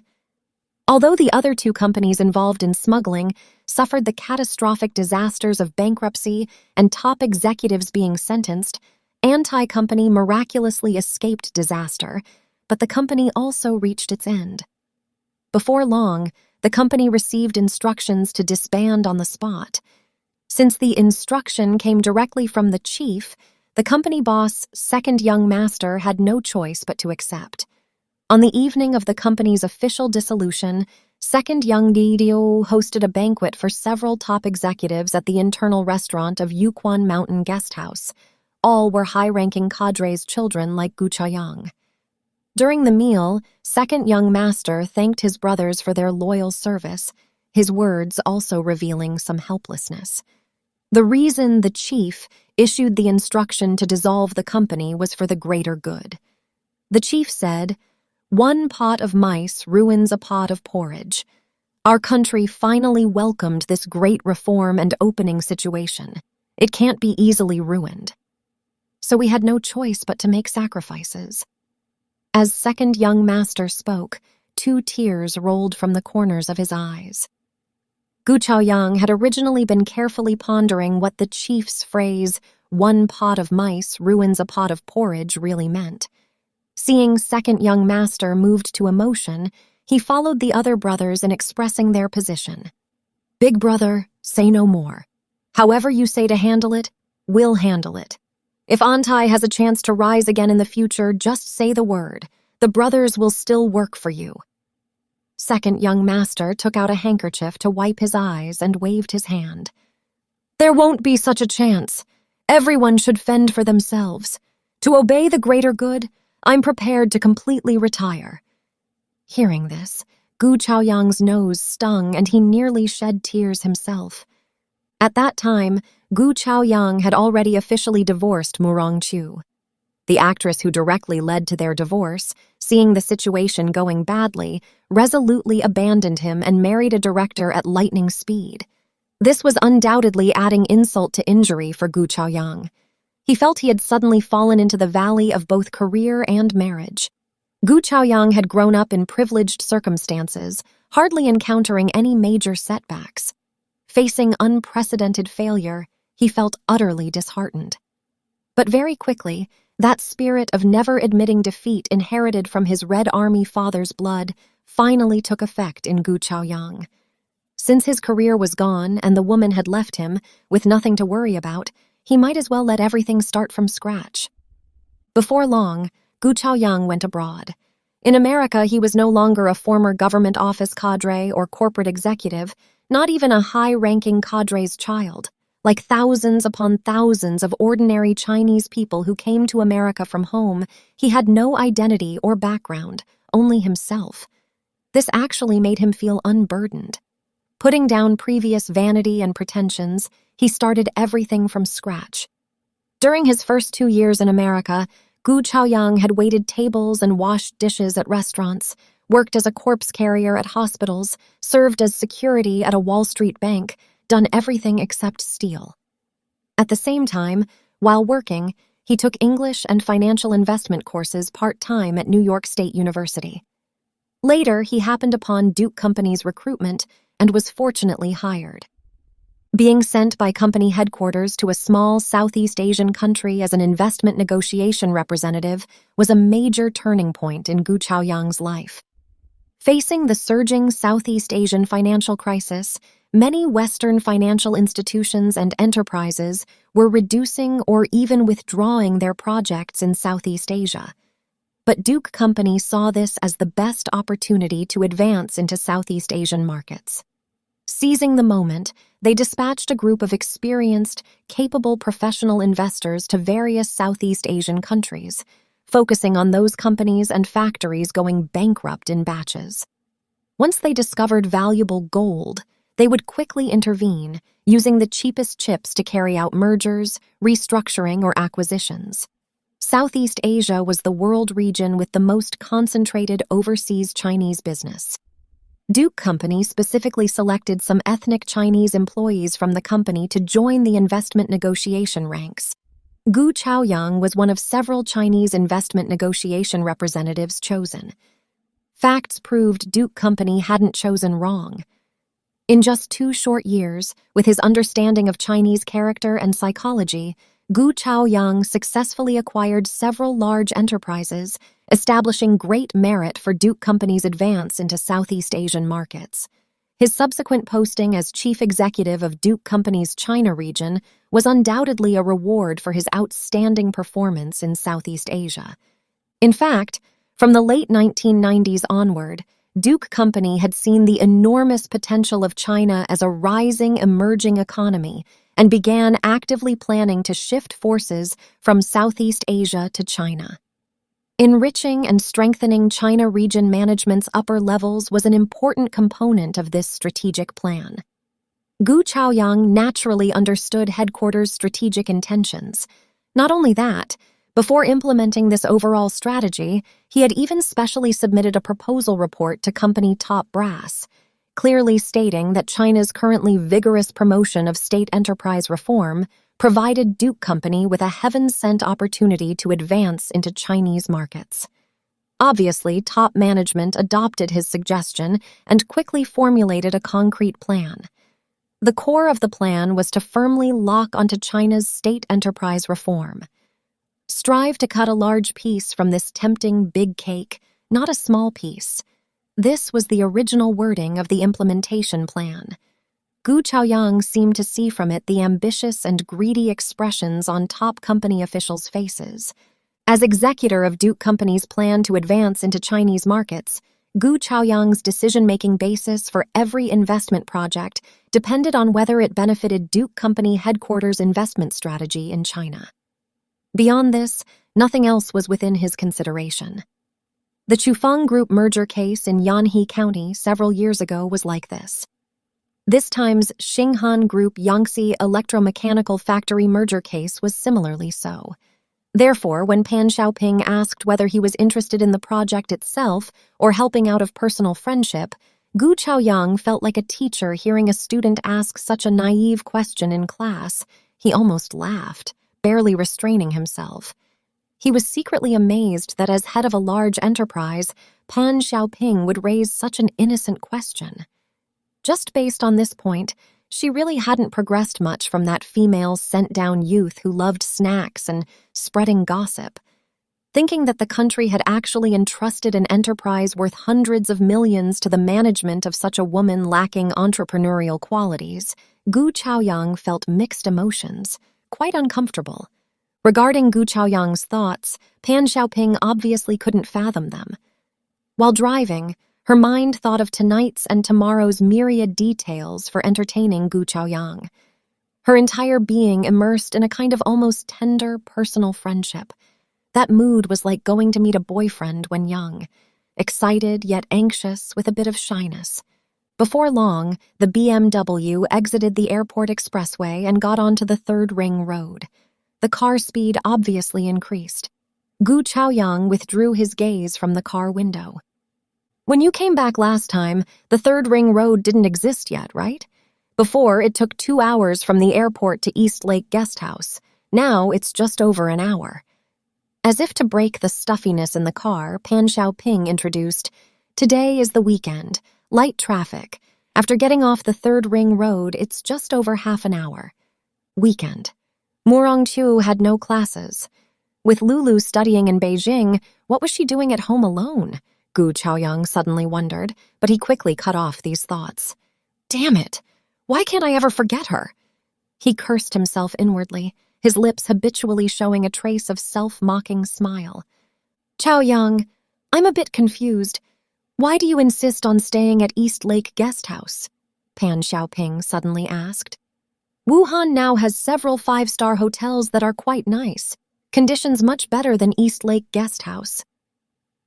Before departing from Beijing, Pan Xiaoping had called to tell Gu Chaoyang she'd booked him at Shangri-La, saying it was Wuhan's highest-grade hotel. But Gu Chaoyang insisted on canceling it, later changing to East Lake Guest House. Because I've been familiar with that place since childhood. Gu Chaoyang answered lightly, turning his face back toward the car window. His gaze grew hazy, a long, absent green world gradually emerging in his mind. Chapter 17. Gu Chaoyang's father only served as Mao Zedong's guard for just over a year before rushing to the anti-Japanese front lines to lead troops fighting devils. East Lake had always been praised as China's largest urban lake. The water area was vast, reaching 33 square kilometers, 6 times the size of Hangzhou's West Lake. Over 100 years ago, it had connected with other Wuhan city lakes and linked to the Yangtze River.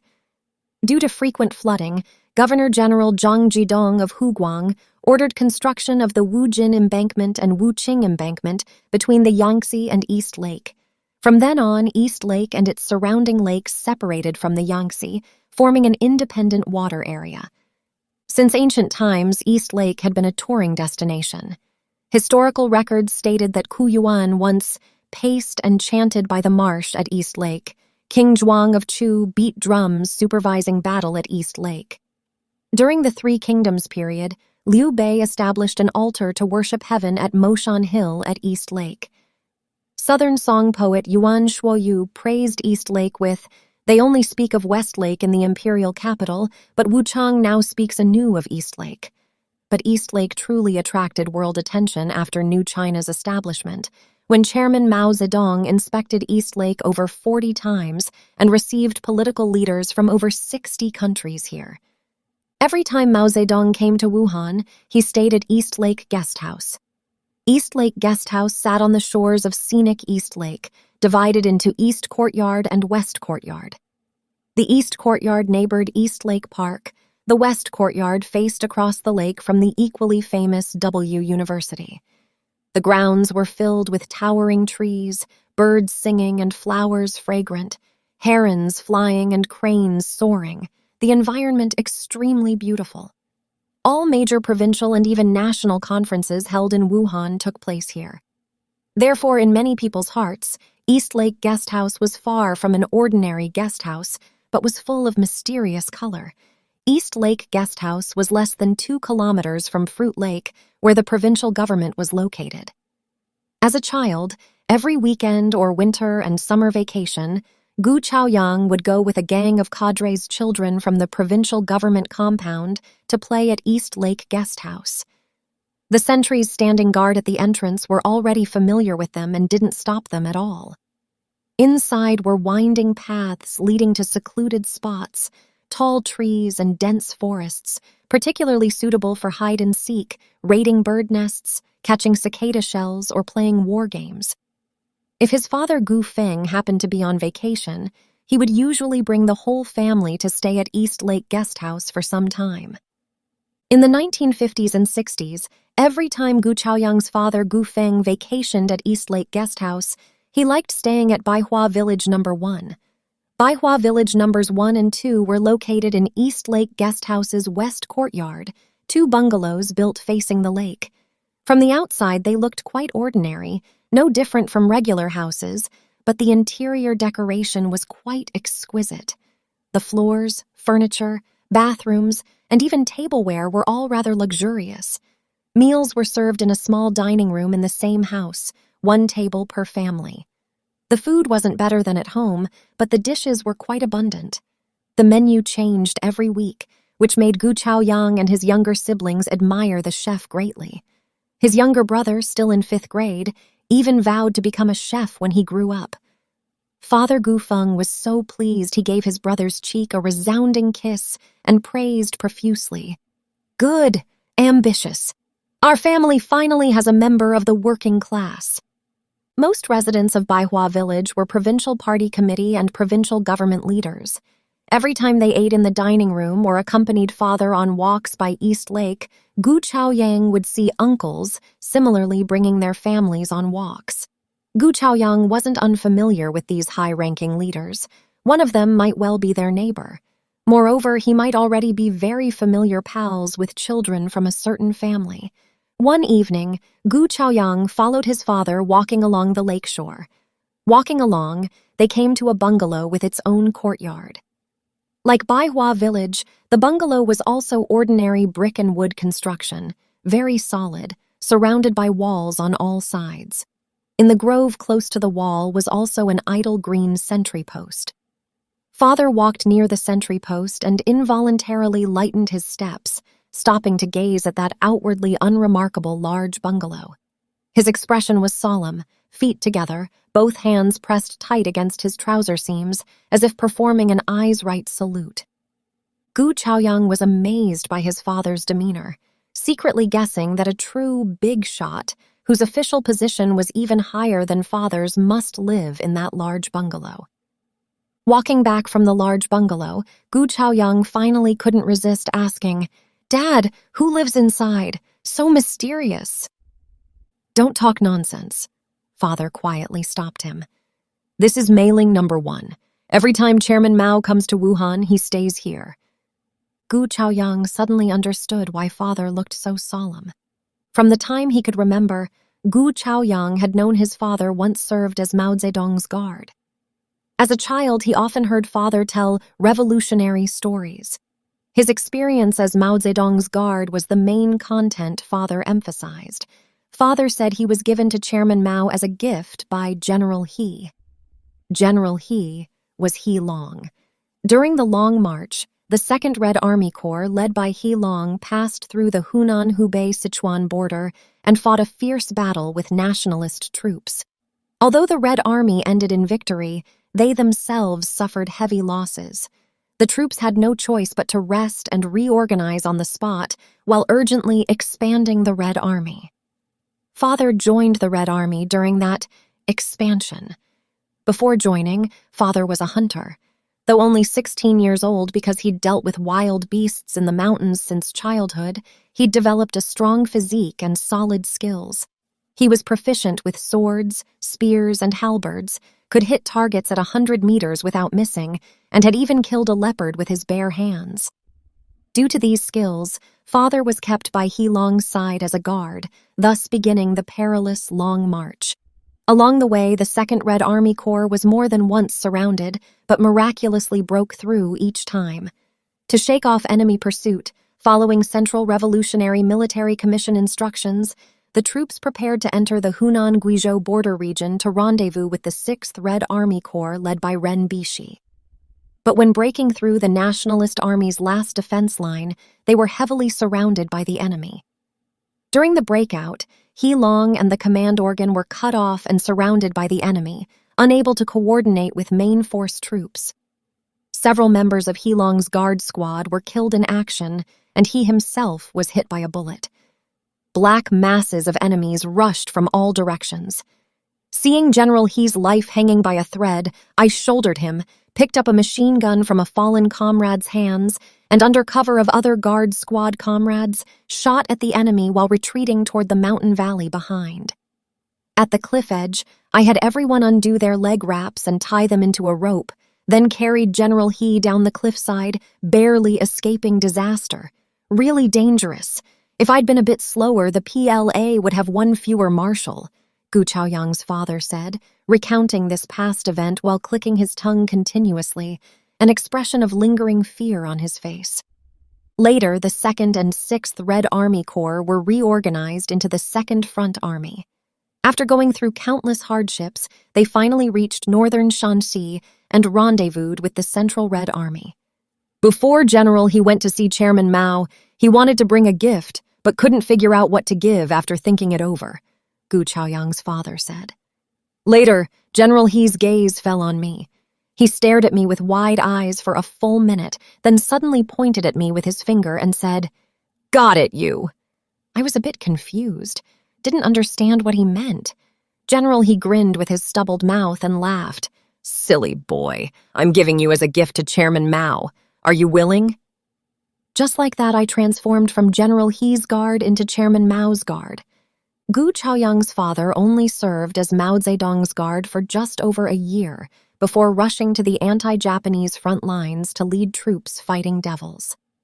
But this brief year-plus felt longer than 100 years in his heart.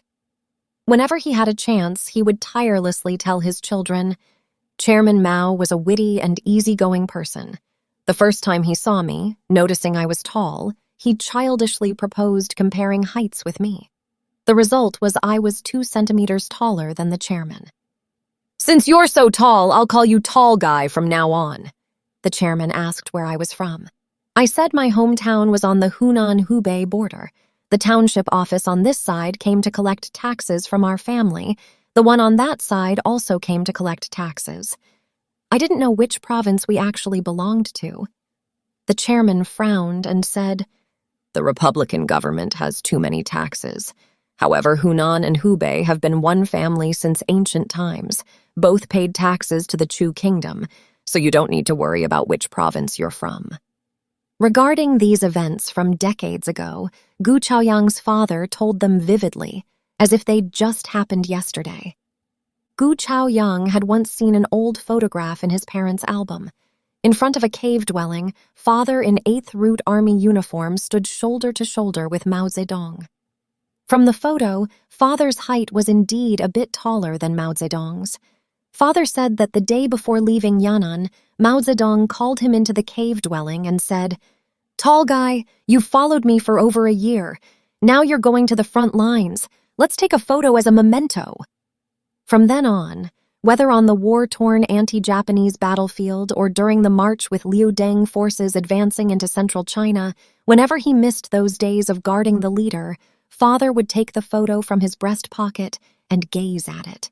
In 1967, shortly after the Cultural Revolution erupted, almost all universities and middle schools in Wuhan had stopped classes. Students poured into the streets to participate in various parades, assemblies, and poster postings.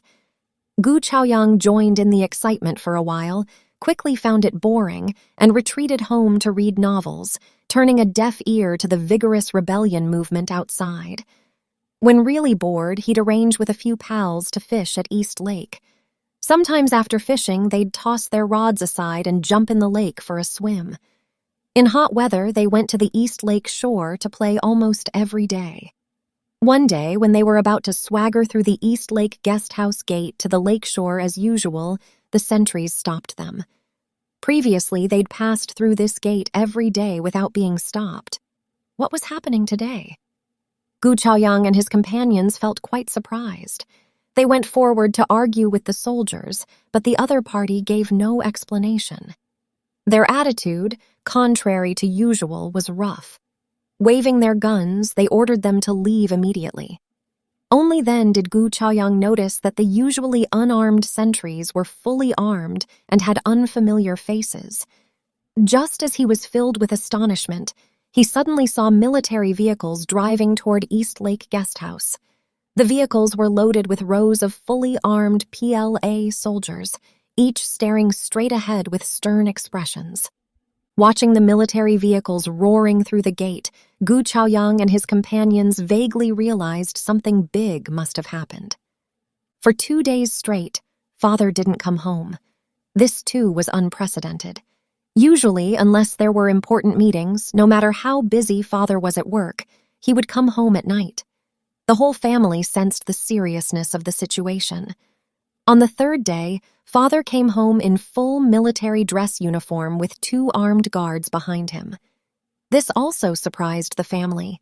Though father concurrently served as first deputy political commissar of the provincial military district, he usually wore civilian clothes, rarely seen in uniform. Father came home that day after midnight. Except for Gu Chaoyang hiding under his covers reading a novel, the other younger siblings had long been asleep. Gu Chaoyang's bedroom was separated from his parents by only a thin partition. He pricked up his ears, hearing his parents' voices intermittently enter his ears. What happened these past couple days? The chairman came to Wuhan, staying at mailing number 1. Before, when the chairman came to Wuhan, you couldn't even see his face. I've never seen you so busy you didn't come home at night. This time is different. Accompanying the chairman are Premier Zhou and Central Cultural Revolution group member Wang Li. So what? The chairman came to handle the armed conflict between the two major rebel faction organizations, Million Heroes and Steel Headquarters. Such a small matter has to alarm the chairman. What are the Central South Bureau and Provincial Committee doing? You don't understand. Commander Chen sent military forces to intervene. The Central Cultural Revolution Group characterized this as suppressing revolutionary rebels. Commander Chen refused to accept it and clashed severely with the Central Cultural Revolution Group. Just in case, the premier had me add guard troops to East Lake Guest House and personally called up a company from the provincial military district to safeguard mailing number 1. I've gone 72 hours straight without closing my eyes. Before long, Gu Chaoyang heard his father's snoring. Early the next morning, before Gu Chaoyang and his younger siblings got up, father had rushed back to East Lake Guest House. 2 more days passed. When Gu Chaoyang returned home from outside, he was surprised to see his father, his military uniform already changed to civilian clothes. They hadn't seen each other for several days. He noticed father seemed much thinner, stubbled, eye sockets filled with bloodshot veins. At dinner, father announced solemnly, like holding a press conference, "Children, I'm telling you great news. The great leader, Chairman Mao, has safely returned to Beijing. As the chairman's chief guard, these past days I completed a sacred and glorious mission." Father looked relaxed. Now the alarm has been completely lifted. Our whole family can have a proper meal together. Only later did Gu Chaoyang learn that during those days when father personally led troops safeguarding mailing number 1, the nationally shocking July 20th incident occurred in Wuhan. Some Wuhan military region cadres and soldiers, while Mao Zedong, Zhou Enlai, Wang Li, and others were inspecting Wuhan, stormed East Lake Guest House, nearly causing a major disaster, historically called the Wuhan Mutiny. Not long after the July 20th incident, father was removed from his position for investigation due to his relationship with Chen Zidao and imprisoned for 5 years. He only regained freedom after Lin Biao died in a plane crash at Ondorkan on September 13, 1971. Many years later, Gu Chaoyang thought, if during the days of the July 20th incident, father hadn't loyally safeguarded mailing number 1, but had taken the opposite action, would Chinese history have presented a different trajectory? Such a hypothesis was naturally somewhat treasonous, but Gu Chaoyang still couldn't suppress the rebellious impulse deep in his heart. He wasn't alone harboring such impulses. It was an entire generation. Westerners called this impulse the Oedipus complex. For a period, this term was especially popular in Chinese intellectual circles. It seemed if you didn't know this term, you'd be considered a country bumpkin, uncultured. Shortly after arriving in Beijing, Gu Chaoyang entered the small circle centered on Second Young Master, where it was even more filled with all sorts of strange, secret news and inside stories. In the early 1980s, negative evaluations of Mao Zedong increased both in society and among the party's upper echelons. Including these high-ranking cadres' children, every time they gathered together discussing current affairs and certain important figures or events in party history, they inevitably commented on Mao Zedong, with negative words predominating. This had almost become fashionable. Once when drunk, Second Young Master sighed with emotion. If old Mao were still alive, my old man and your old men would either still be in prison or still sidelined. We'd still be called Ugwelps, still peasants in the countryside remodeling the earth. Fortunately, old Mao died and the Cultural Revolution was completely negated. Only then do we have today. Second young master raised his wine glass with an elated expression. Come, let's toast to old Mao's death. Hearing this, everyone couldn't help but exchange glances, because whether in official documents or public opinion, Mao Zedong remained the great founder of the party and nation. In most people's hearts, Mao Zedong's passing was an extremely sorrowful matter. They'd never heard such venomous remarks from second young master before, nor was it the first time hearing someone call Mao Zedong Old Mao. The gang of 4 have all been sentenced already. What are you afraid of? Second young master glared and drained his glass in one gulp. At the Cultural Revolution's start, second young master attending Peking University-affiliated middle school had joined United Action. Second young master was a key United Action member, leading charges during armed struggles, famous for fearlessness and ruthlessness. Later, after beating to death a Beihang University student, which enraged the Central Cultural Revolution group, United Action was abolished and several key members were sentenced. Second young master's father, not yet toppled then, interceded for him at the critical moment. Second young master managed to escape imprisonment, but from then retreated, transforming from a determined revolutionary into a drifter. Before long, he followed sent-down youth to Inner Mongolia. Several years later, he returned to Beijing on medical leave, leaving behind serious rheumatism. Among those present, second young master's father had the oldest qualifications, highest rank, was persecuted most severely during the Cultural Revolution, and of course, held the most distinguished position after rehabilitation. At that time, second young master was preparing to establish a company. This was the chance to show loyalty. So everyone raised their glasses and drank. Seeing such scenes often, Gu Chaoyang was inevitably influenced. Returning to his Wuhan home, chatting with younger siblings, he also kept saying, "Old Mao this, old Mao that." When father overheard, he received a harsh scolding. That time, father's face turned white with anger, wheezing and gasping, not speaking to him for days. After that, Gu Chaoyang was much more careful speaking in front of father. For a long time, Gu Chaoyang regarded father's special feelings toward Mao Zedong as akin to feudal society subjects' blind loyalty to emperors. However, what Gu Chaoyang found incomprehensible was that after moving abroad, quite a few foreigners and overseas Chinese he encountered mentioned Mao Zedong with respect. When meeting people from home who attacked and criticized Mao, they even stood up to defend him. One reason was that since Mao established New China, the Western world could no longer bully Chinese people as wantonly as before. Gu Chaoyang, having recently immigrated abroad, obviously couldn't understand overseas compatriots' special feelings. The truth really wasn't that simple. Later, when Gu Chaoyang, as Duke Company China Region Chief Executive, returned home to participate in acquiring or merging those inefficient, poorly managed state enterprises, he more than once encountered protests from laid-off workers. During protest activities, workers often held high portraits of Mao Zedong. The slogans and banners they displayed mostly came from Mao quotations. These vulnerable groups, continuously marginalized in the reform process, obviously regarded Mao as their guardian deity. This made Gu Chaoyang keenly aware that China hadn't, as some intellectuals imagined, already escaped Mao Zedong's influence. Even after many more years, they still wouldn't escape it. It was just that Mao Zedong in elite versus grassroots eyes ran in opposite directions.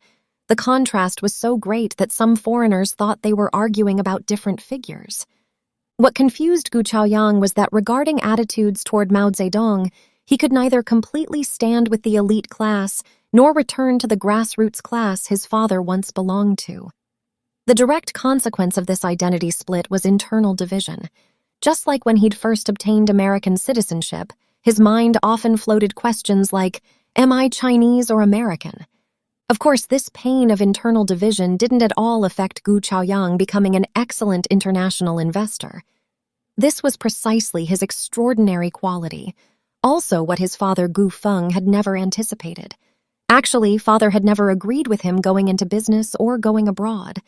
After all opposition proved ineffective, his minimum requirement for his son was, Chaoyang, remember, no matter which country's citizenship you acquire, you're still Chinese. Your body flows with poor people's blood. Never oppress common people.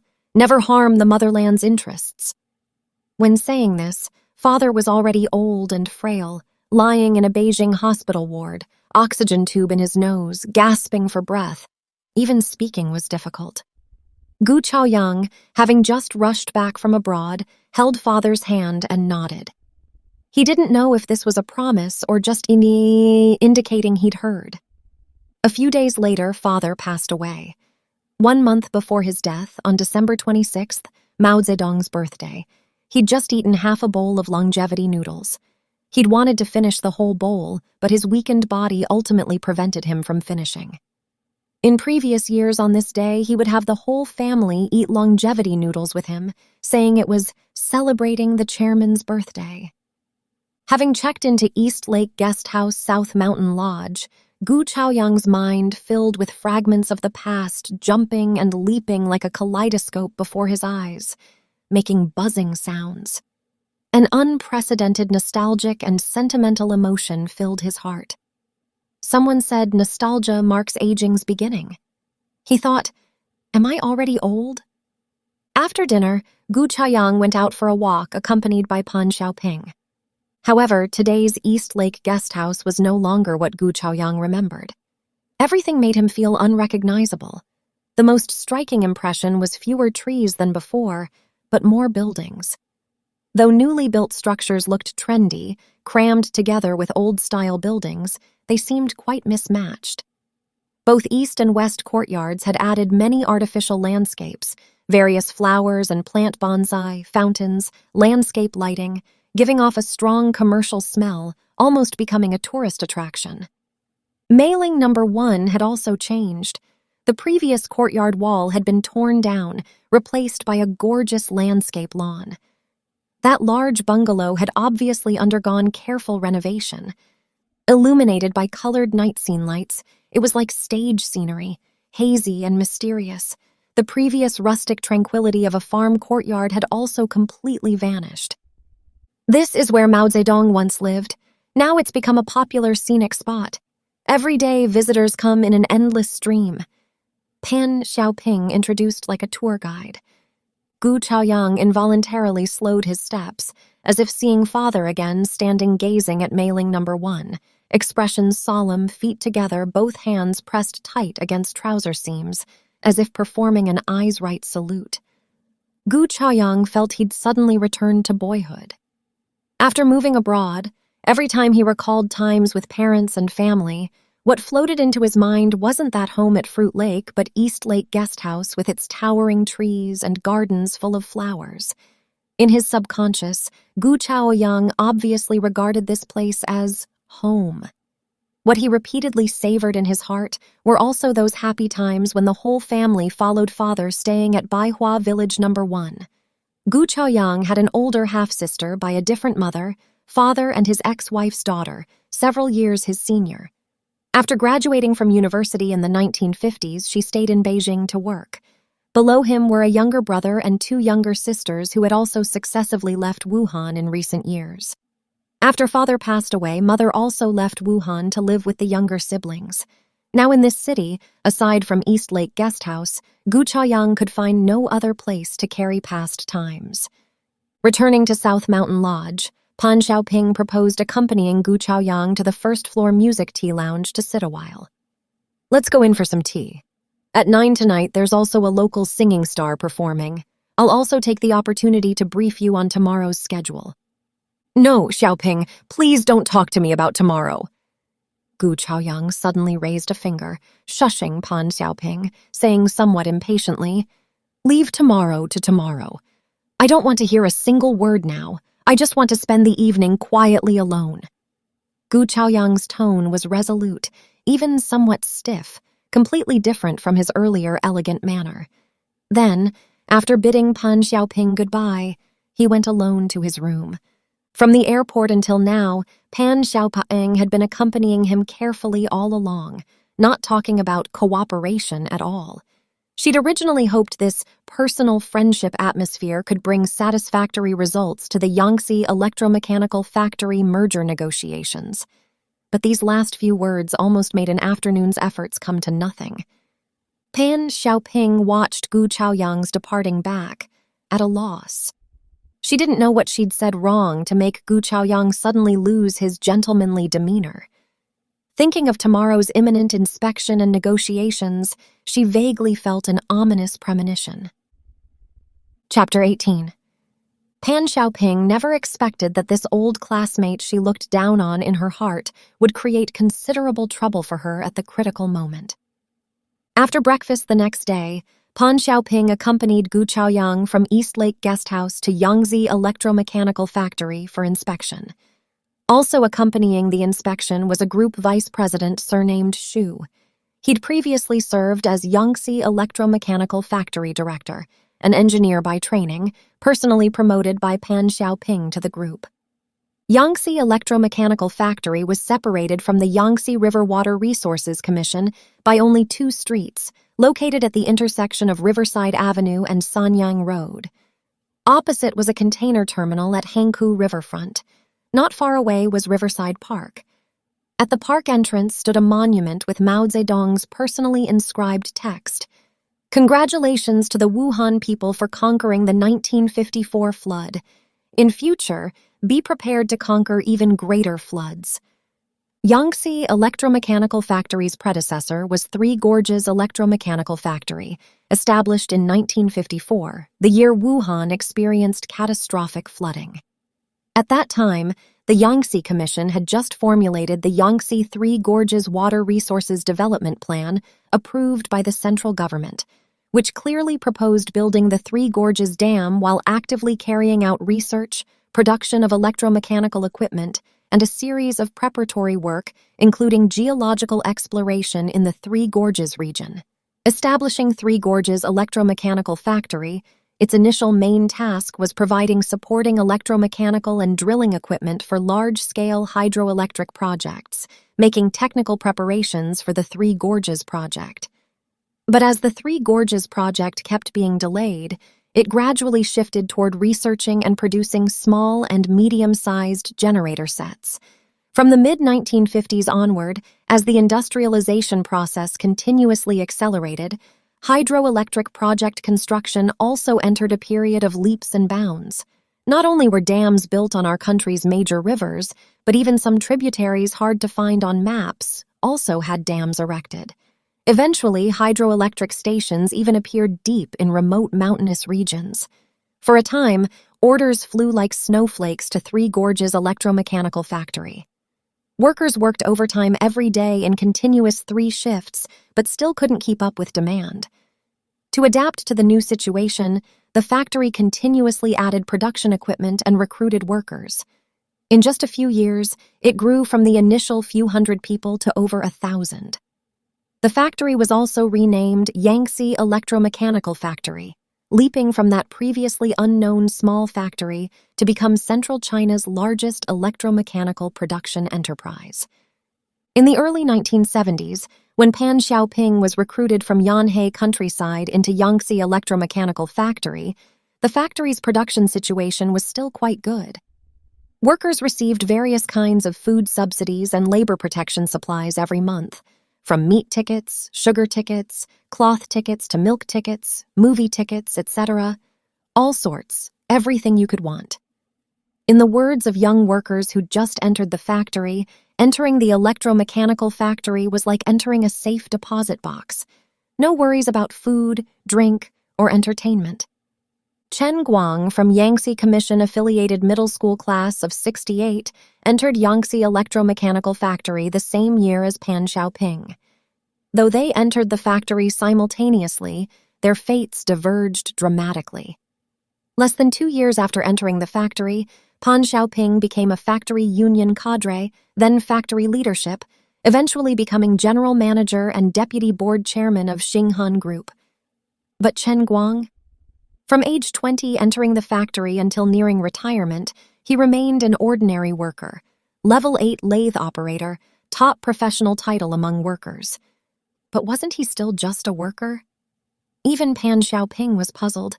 Sometimes accidentally running into him at the factory, she couldn't help feeling indignant on his behalf. She thought, what was wrong with this big Chen? He wasn't missing arms or legs, wasn't lacking brains.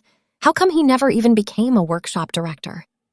Pan Xiaoping never expected that this old classmate she looked down on in her heart would create considerable trouble for her at the critical moment. Right at rush hour, the car had just turned onto East Lake Road when it hit traffic. Congested vehicles lined up for several kilometers all the way to Sudong Street before slightly easing. Only after the car drove onto the second Yangtze Bridge did traffic return to normal. Pan Xiaoping glanced at the dashboard, fortunately only half an hour later than scheduled. She couldn't help but breathe a secret sigh of relief. At the same time, she looked through the rearview mirror at Gu Chaoyang sitting in the back. He might not have slept well last night, since getting in the car he'd been dozing. Pan Xiaoping didn't disturb him. She hadn't personally driven today but had Vice President Xu bring the group's Audi A6, temporarily even shooing the driver off, having Vice President Xu drive himself while she sat in the front passenger seat. Her outfit today had also changed. A dark professional suit, face not even wearing makeup. Compared to yesterday's heavily made-up social attire, she looked like a completely different person. Pan Xiaoping checked the time again, urging Vice President Xu to drive faster. Just then, Vice President Xu's phone rang. He used a Bluetooth headset. Answering calls didn't affect driving. After just a few sentences, his face darkened. Pan Xiaoping's brows jumped. She asked quietly, "What's wrong?" Vice President Xu hesitated, leaned his head toward her, almost whispering, "The factory entrance has been blocked." Hearing this, Pan Xiaoping's face also changed accordingly. What she'd worried most about had still happened, she thought. Regarding Gu Chaoyang coming to inspect Yangtze Electromechanical Factory and negotiate with the group, Pan Xiaoping had already implemented strict confidentiality measures. This included initially not arranging group leadership involvement in reception work. Instead, as a private individual, driving herself to the airport to meet Gu Chaoyang, accompanying him all the way to East Lake Guest House, etc. This was mainly to avoid complications affecting normal inspection and negotiation progress. "Didn't they say it was watertight? How did it still leak out?" Pan Xiaoping asked sternly. "How did you handle the confidentiality work?" This confidentiality and reception work was all Vice President Xu's responsibility. Facing Pan Xiaoping's interrogation, he hemmed and hawed, unable to say a word. Things had reached this point. Assigning blame was useless. The urgent matter was finding remedial measures. Pan Xiaoping's tone softened. "The main gate is blocked. Can we enter the factory through the back gate?" "Well, they said the back gate is also blocked," Vice President Xu stammered. "The people surrounding the factory are organized and premeditated. The ringleader is still that Chen Guang." As expected, it's this old classmate of mine, Pan Xiaoping thought, a barely perceptible bitter smile flitting across her face. Yangtze Electromechanical Factory had been troubled continuously in recent years, never peaceful. In the mid-1980s, the market environment underwent fundamental changes. Plus, the batch of Soviet equipment purchased in the 50s and 60s had already aged, and the factory lacked funds for updating and replacement. Under increasingly fierce industry competition, Yangtze Electromechanical Factory's production and sales declined steadily, becoming increasingly unsustainable. In the early 1990s, shortly after state enterprise reform implementation began, the Yangtze Commission merged nearly 10 large and small enterprises under its jurisdiction to establish Xinghan Group, now under dual leadership of the Yangtze Commission and provincial and municipal state-owned assets committees, fully pushed to market. In the first round of reform, laid-off workers from just Yangtze Electromechanical Factory exceeded 2/3 of the original total workforce. The compensation and re-employment placement issues for laid-off workers hadn't been resolved to this day. Now, old problems unresolved, new problems had emerged. As soon as the second round of Yangtze Electromechanical Factory restructuring plan was announced, it triggered intense controversy within the group and factory. The biggest controversy concerned stock ownership attribution after factory restructuring. Some people reported opinions to provincial and municipal state-owned assets committees and the central government. They even established a factory protection committee, electing representatives who ran to the group every few days, submitting appeals and opinion letters, finding leadership to reason with. One worker representative was Chen Guang. Chen Guang was an old Yangtze electromechanical factory worker with considerable prestige among workers. He led many activities. Once, Pan Xiaoping specifically called him to her office. The two talked all morning without result. At noon, Pan Xiaoping invited Chen Guang to the group's small cafeteria, continuing to talk while eating. In her capacity as an old classmate, she moved him with emotion, enlightened him with reason, persuading Chen Guang to prioritize reform and opening's greater good. She solemnly promised that as long as he no longer led disturbances, not only could he continue working at the newly restructured electromechanical company, but she could also arrange a decent position at the group for his son who worked as a janitor. Pan Xiaoping felt she'd been more than fair and reasonable, but who knew this blockhead Chen Guang absolutely wouldn't see sense. Thumping his chest, he dropped the line, "Make me act against my conscience and betray those worker brothers? No way!" and left in a huff. Pan Xiaoping was so angry her face turned red, then white, couldn't speak for ages. The car exited the second Yangtze Bridge. In a bit, they'd reach Yangtze Electromechanical Factory. Vice President Xu slowed the car. He was obviously waiting for Pan Xiaoping to make a decision. Really unable to hold his breath, he asked quietly, "Manager Pan, should we change the time?" Pan Xiaoping didn't answer immediately. Just as she was undecided, Gu Chaoyang's voice came from behind. "No need to change. Let's proceed as originally planned." Gu Chaoyang had somehow woken up. Pan Xiaoping hesitated, then waved at Vice President Xu. The Audi A6 resumed its original speed, driving forward. The car rounded a curve, and they saw the Yangtze Electromechanical Factory gate. Two heavy iron gates were tightly shut. On either side stood large stone pillars. Atop each pillar was a model of 3 red flags. Due to years of weathering, the red color had become mottled and patchy. Even the big characters Yangtze Electromechanical Factory, cast in steel reinforcement above the iron gate, were incomplete and fragmented. At this moment, the Yangtze Electromechanical Factory entrance was packed with people. Men and women, old and young, jamming the factory gate completely. Some held slogans and banners. One hung in the center of the iron gate. Not only were the characters large, but the content also particularly eye-catching. Yangtze Electromechanical Factory and the Republic coexist. Though there were many people at the factory gate, order was impeccable.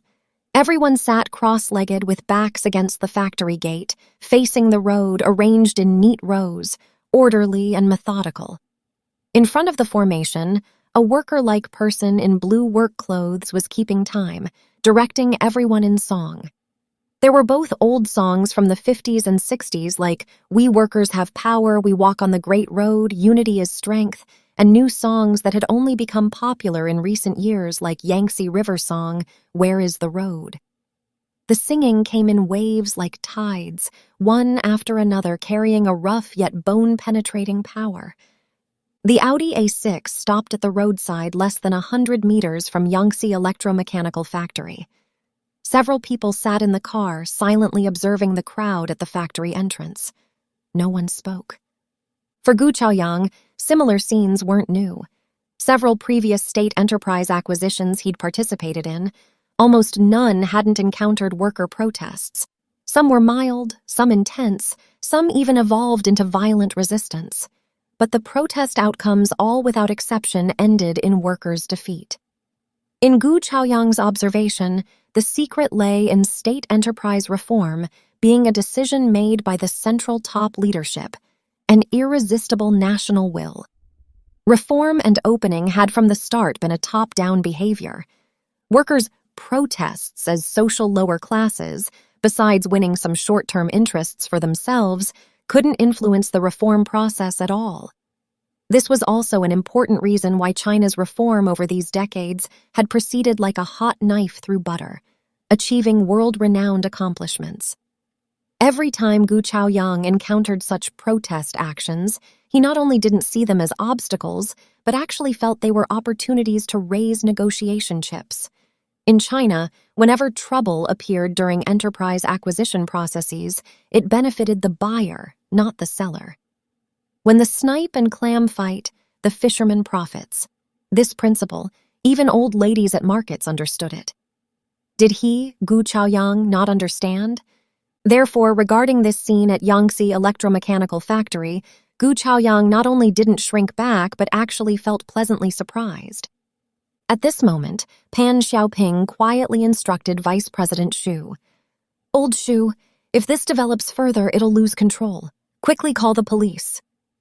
Just as Vice President Xu was about to call police, he was stopped by Gu Chaoyang. "They're just gathering at the factory entrance. They haven't obstructed public transportation. And their order is so good, they're singing nicely too," Gu Chaoyang said, his tone sounding like defending the workers. Pan Xiaoping sighed regretfully. "These people were all once my colleagues, but after decades of reform and opening, their minds still haven't changed, still so conservative." But Gu Chaoyang said, "If your acquisition succeeds this time, most of them will lose their jobs. No matter what, they've always worked at this factory, feeling they're the factory's masters. Now, not only is their master status being stripped away, they can't even keep their rice bowls. If we don't even give them this bit of right to express protest, that's too excessive."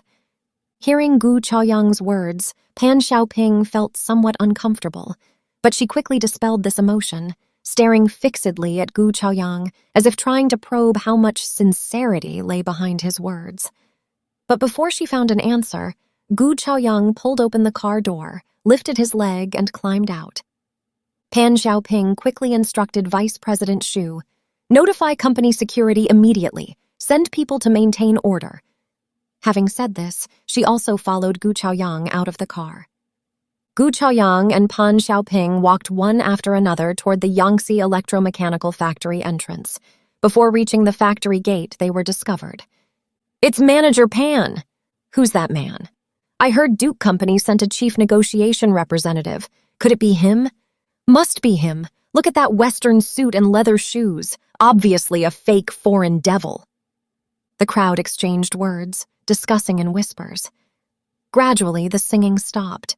People unanimously turned their gazes toward Pan Xiaoping and Gu Chaoyang. Some stood up, slowly surrounding them. Some waved fists, shouting slogans, loudly questioning, "Manager Pan, you also came out of the electromechanical factory. Why must you sell it? Is this person the Duke Company comprador? Why are you here? Have you come to take over the factory? You're too hasty. Did you even ask if we agree? Working so hard for foreigners, are you even still Chinese?" People spoke over each other, emotions growing more intense. Seeing themselves surrounded on all sides, Pan Xiaoping became somewhat nervous, involuntarily grasping Gu Chaoyang's arm. But Gu Chaoyang wasn't afraid at all. He smiled and waved greetings to the crowd while saying in his magnetic baritone, "Worker brothers and sisters, as Duke Company China Region Chief Executive and also as a Chinese person, I deeply understand your feelings and deeply sympathize with your circumstances. But I must also explain to you that the enterprise you've served for decades is already on the verge of bankruptcy. Even if we don't acquire it, it cannot reproduce past glory. Rather than sit passively awaiting death, why not seek another way out?" The factory finds another way out. What about us workers? Should we be thrown away like worn-out clothes? "Cut the dignified crap! Fake compassion like a dog catching mice. Just say whether you'll care if we live or die." "Right. Who do you represent?" "We won't listen to you. This is Chinese people's own business. You're a foreigner. You can't make decisions." "Manager Pan, does having money mean anyone can buy the factory? If we scrape together enough money and buy the factory, is that okay?"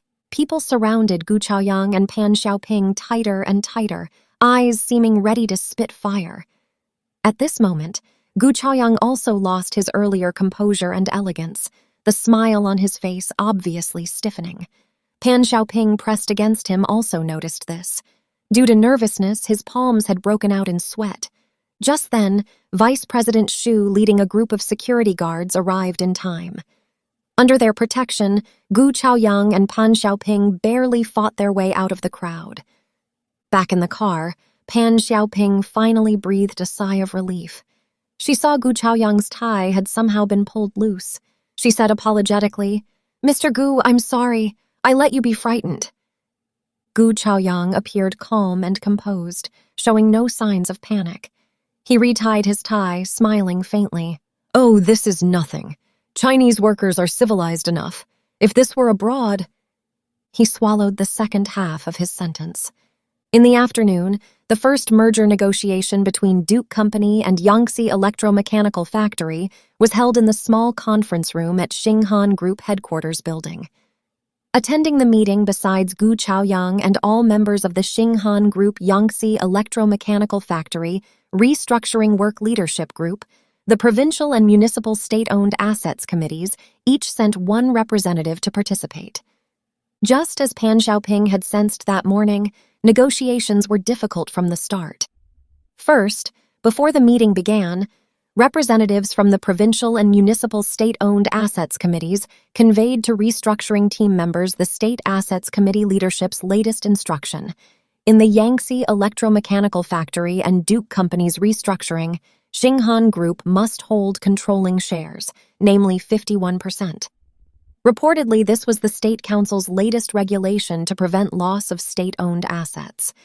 Previously, when Pan Xiaoping contacted Gu Chaoyang in Beijing, they hadn't set such an upper limit on share rights held by both sides. So when Gu Chaoyang clearly proposed holding 51% of shares as Duke Company's precondition for acquiring Yangtze Electromechanical Factory, a buzzing sound immediately arose in the conference room. Especially several restructuring team members all unanimously turned their gazes toward Pan Xiaoping. Pan Xiaoping obviously hadn't yet adjusted her emotions, appearing somewhat uneasy, her mind even going briefly blank. The provincial and municipal state-owned assets committees suddenly announcing such a regulation, was it related to Yangtze Electromechanical Factory's recent worker rights protection and protest activities?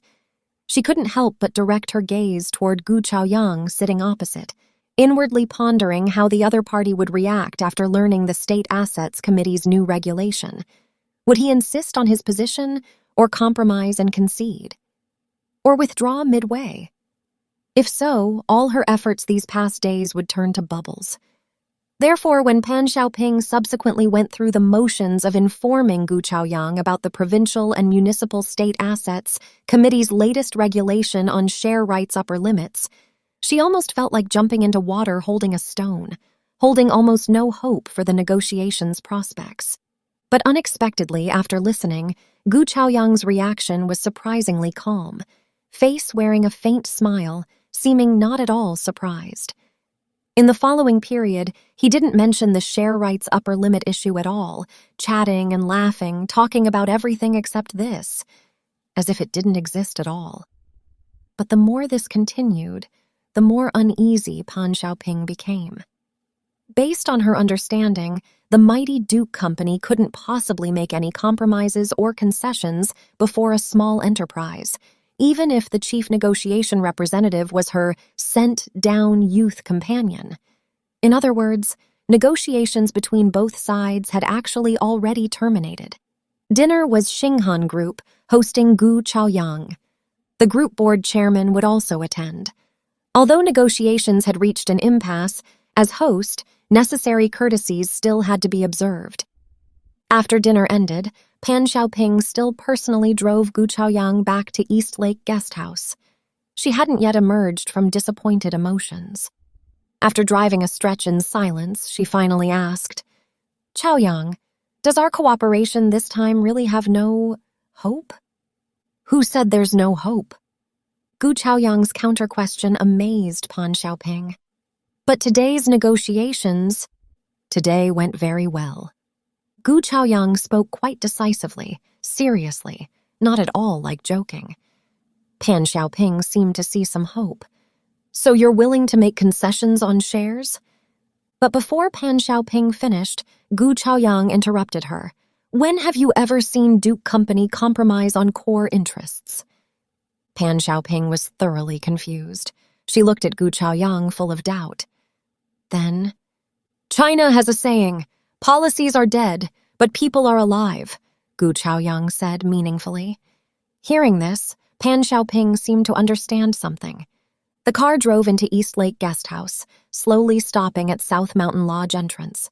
Just as he was getting out, Gu Chaoyang suddenly said, Xiaoping, I'm planning to arrange a dinner tomorrow, inviting a few old friends to reminisce. Where do you think would be appropriate? That depends on who you're inviting, Pan Xiaoping said absent-mindedly. She obviously hadn't yet emerged from Gu Chaoyang's just incomprehensible words. Provincial People's Congress Vice Director Han Peng. He's now also serving as Provincial State Assets Committee Advisor. Vice Governor Liu Jiming, in charge of state enterprise reform. They're either my father's former subordinates or my old friends. Pan Xiaoping silently recited these names, seeming to figure out the meaning in Gu Chaoyang's earlier words. Her gloomy heart suddenly brightened. Go to Yihei Shangjing. It's a newly opened high-end restaurant, mainly serving seafood and game. All ingredients come through special supply channels. Having said this, she added, You'll be the nominal host. We'll cover the banquet costs. All right. Gu Chaoyang hesitated briefly, then agreed. Wait, Chaoyang. Pan Xiaoping suddenly remembered something. Should we invite Murong? You haven't seen each other in a long time. Since you've finally come back to Wuhan, you should at least meet. Well, you know Murong's temperament. Even if I invite her, she might not come. Gu Chaoyang hesitated. Why don't you contact her? Fine, leave this to me. I believe Murong will give me face.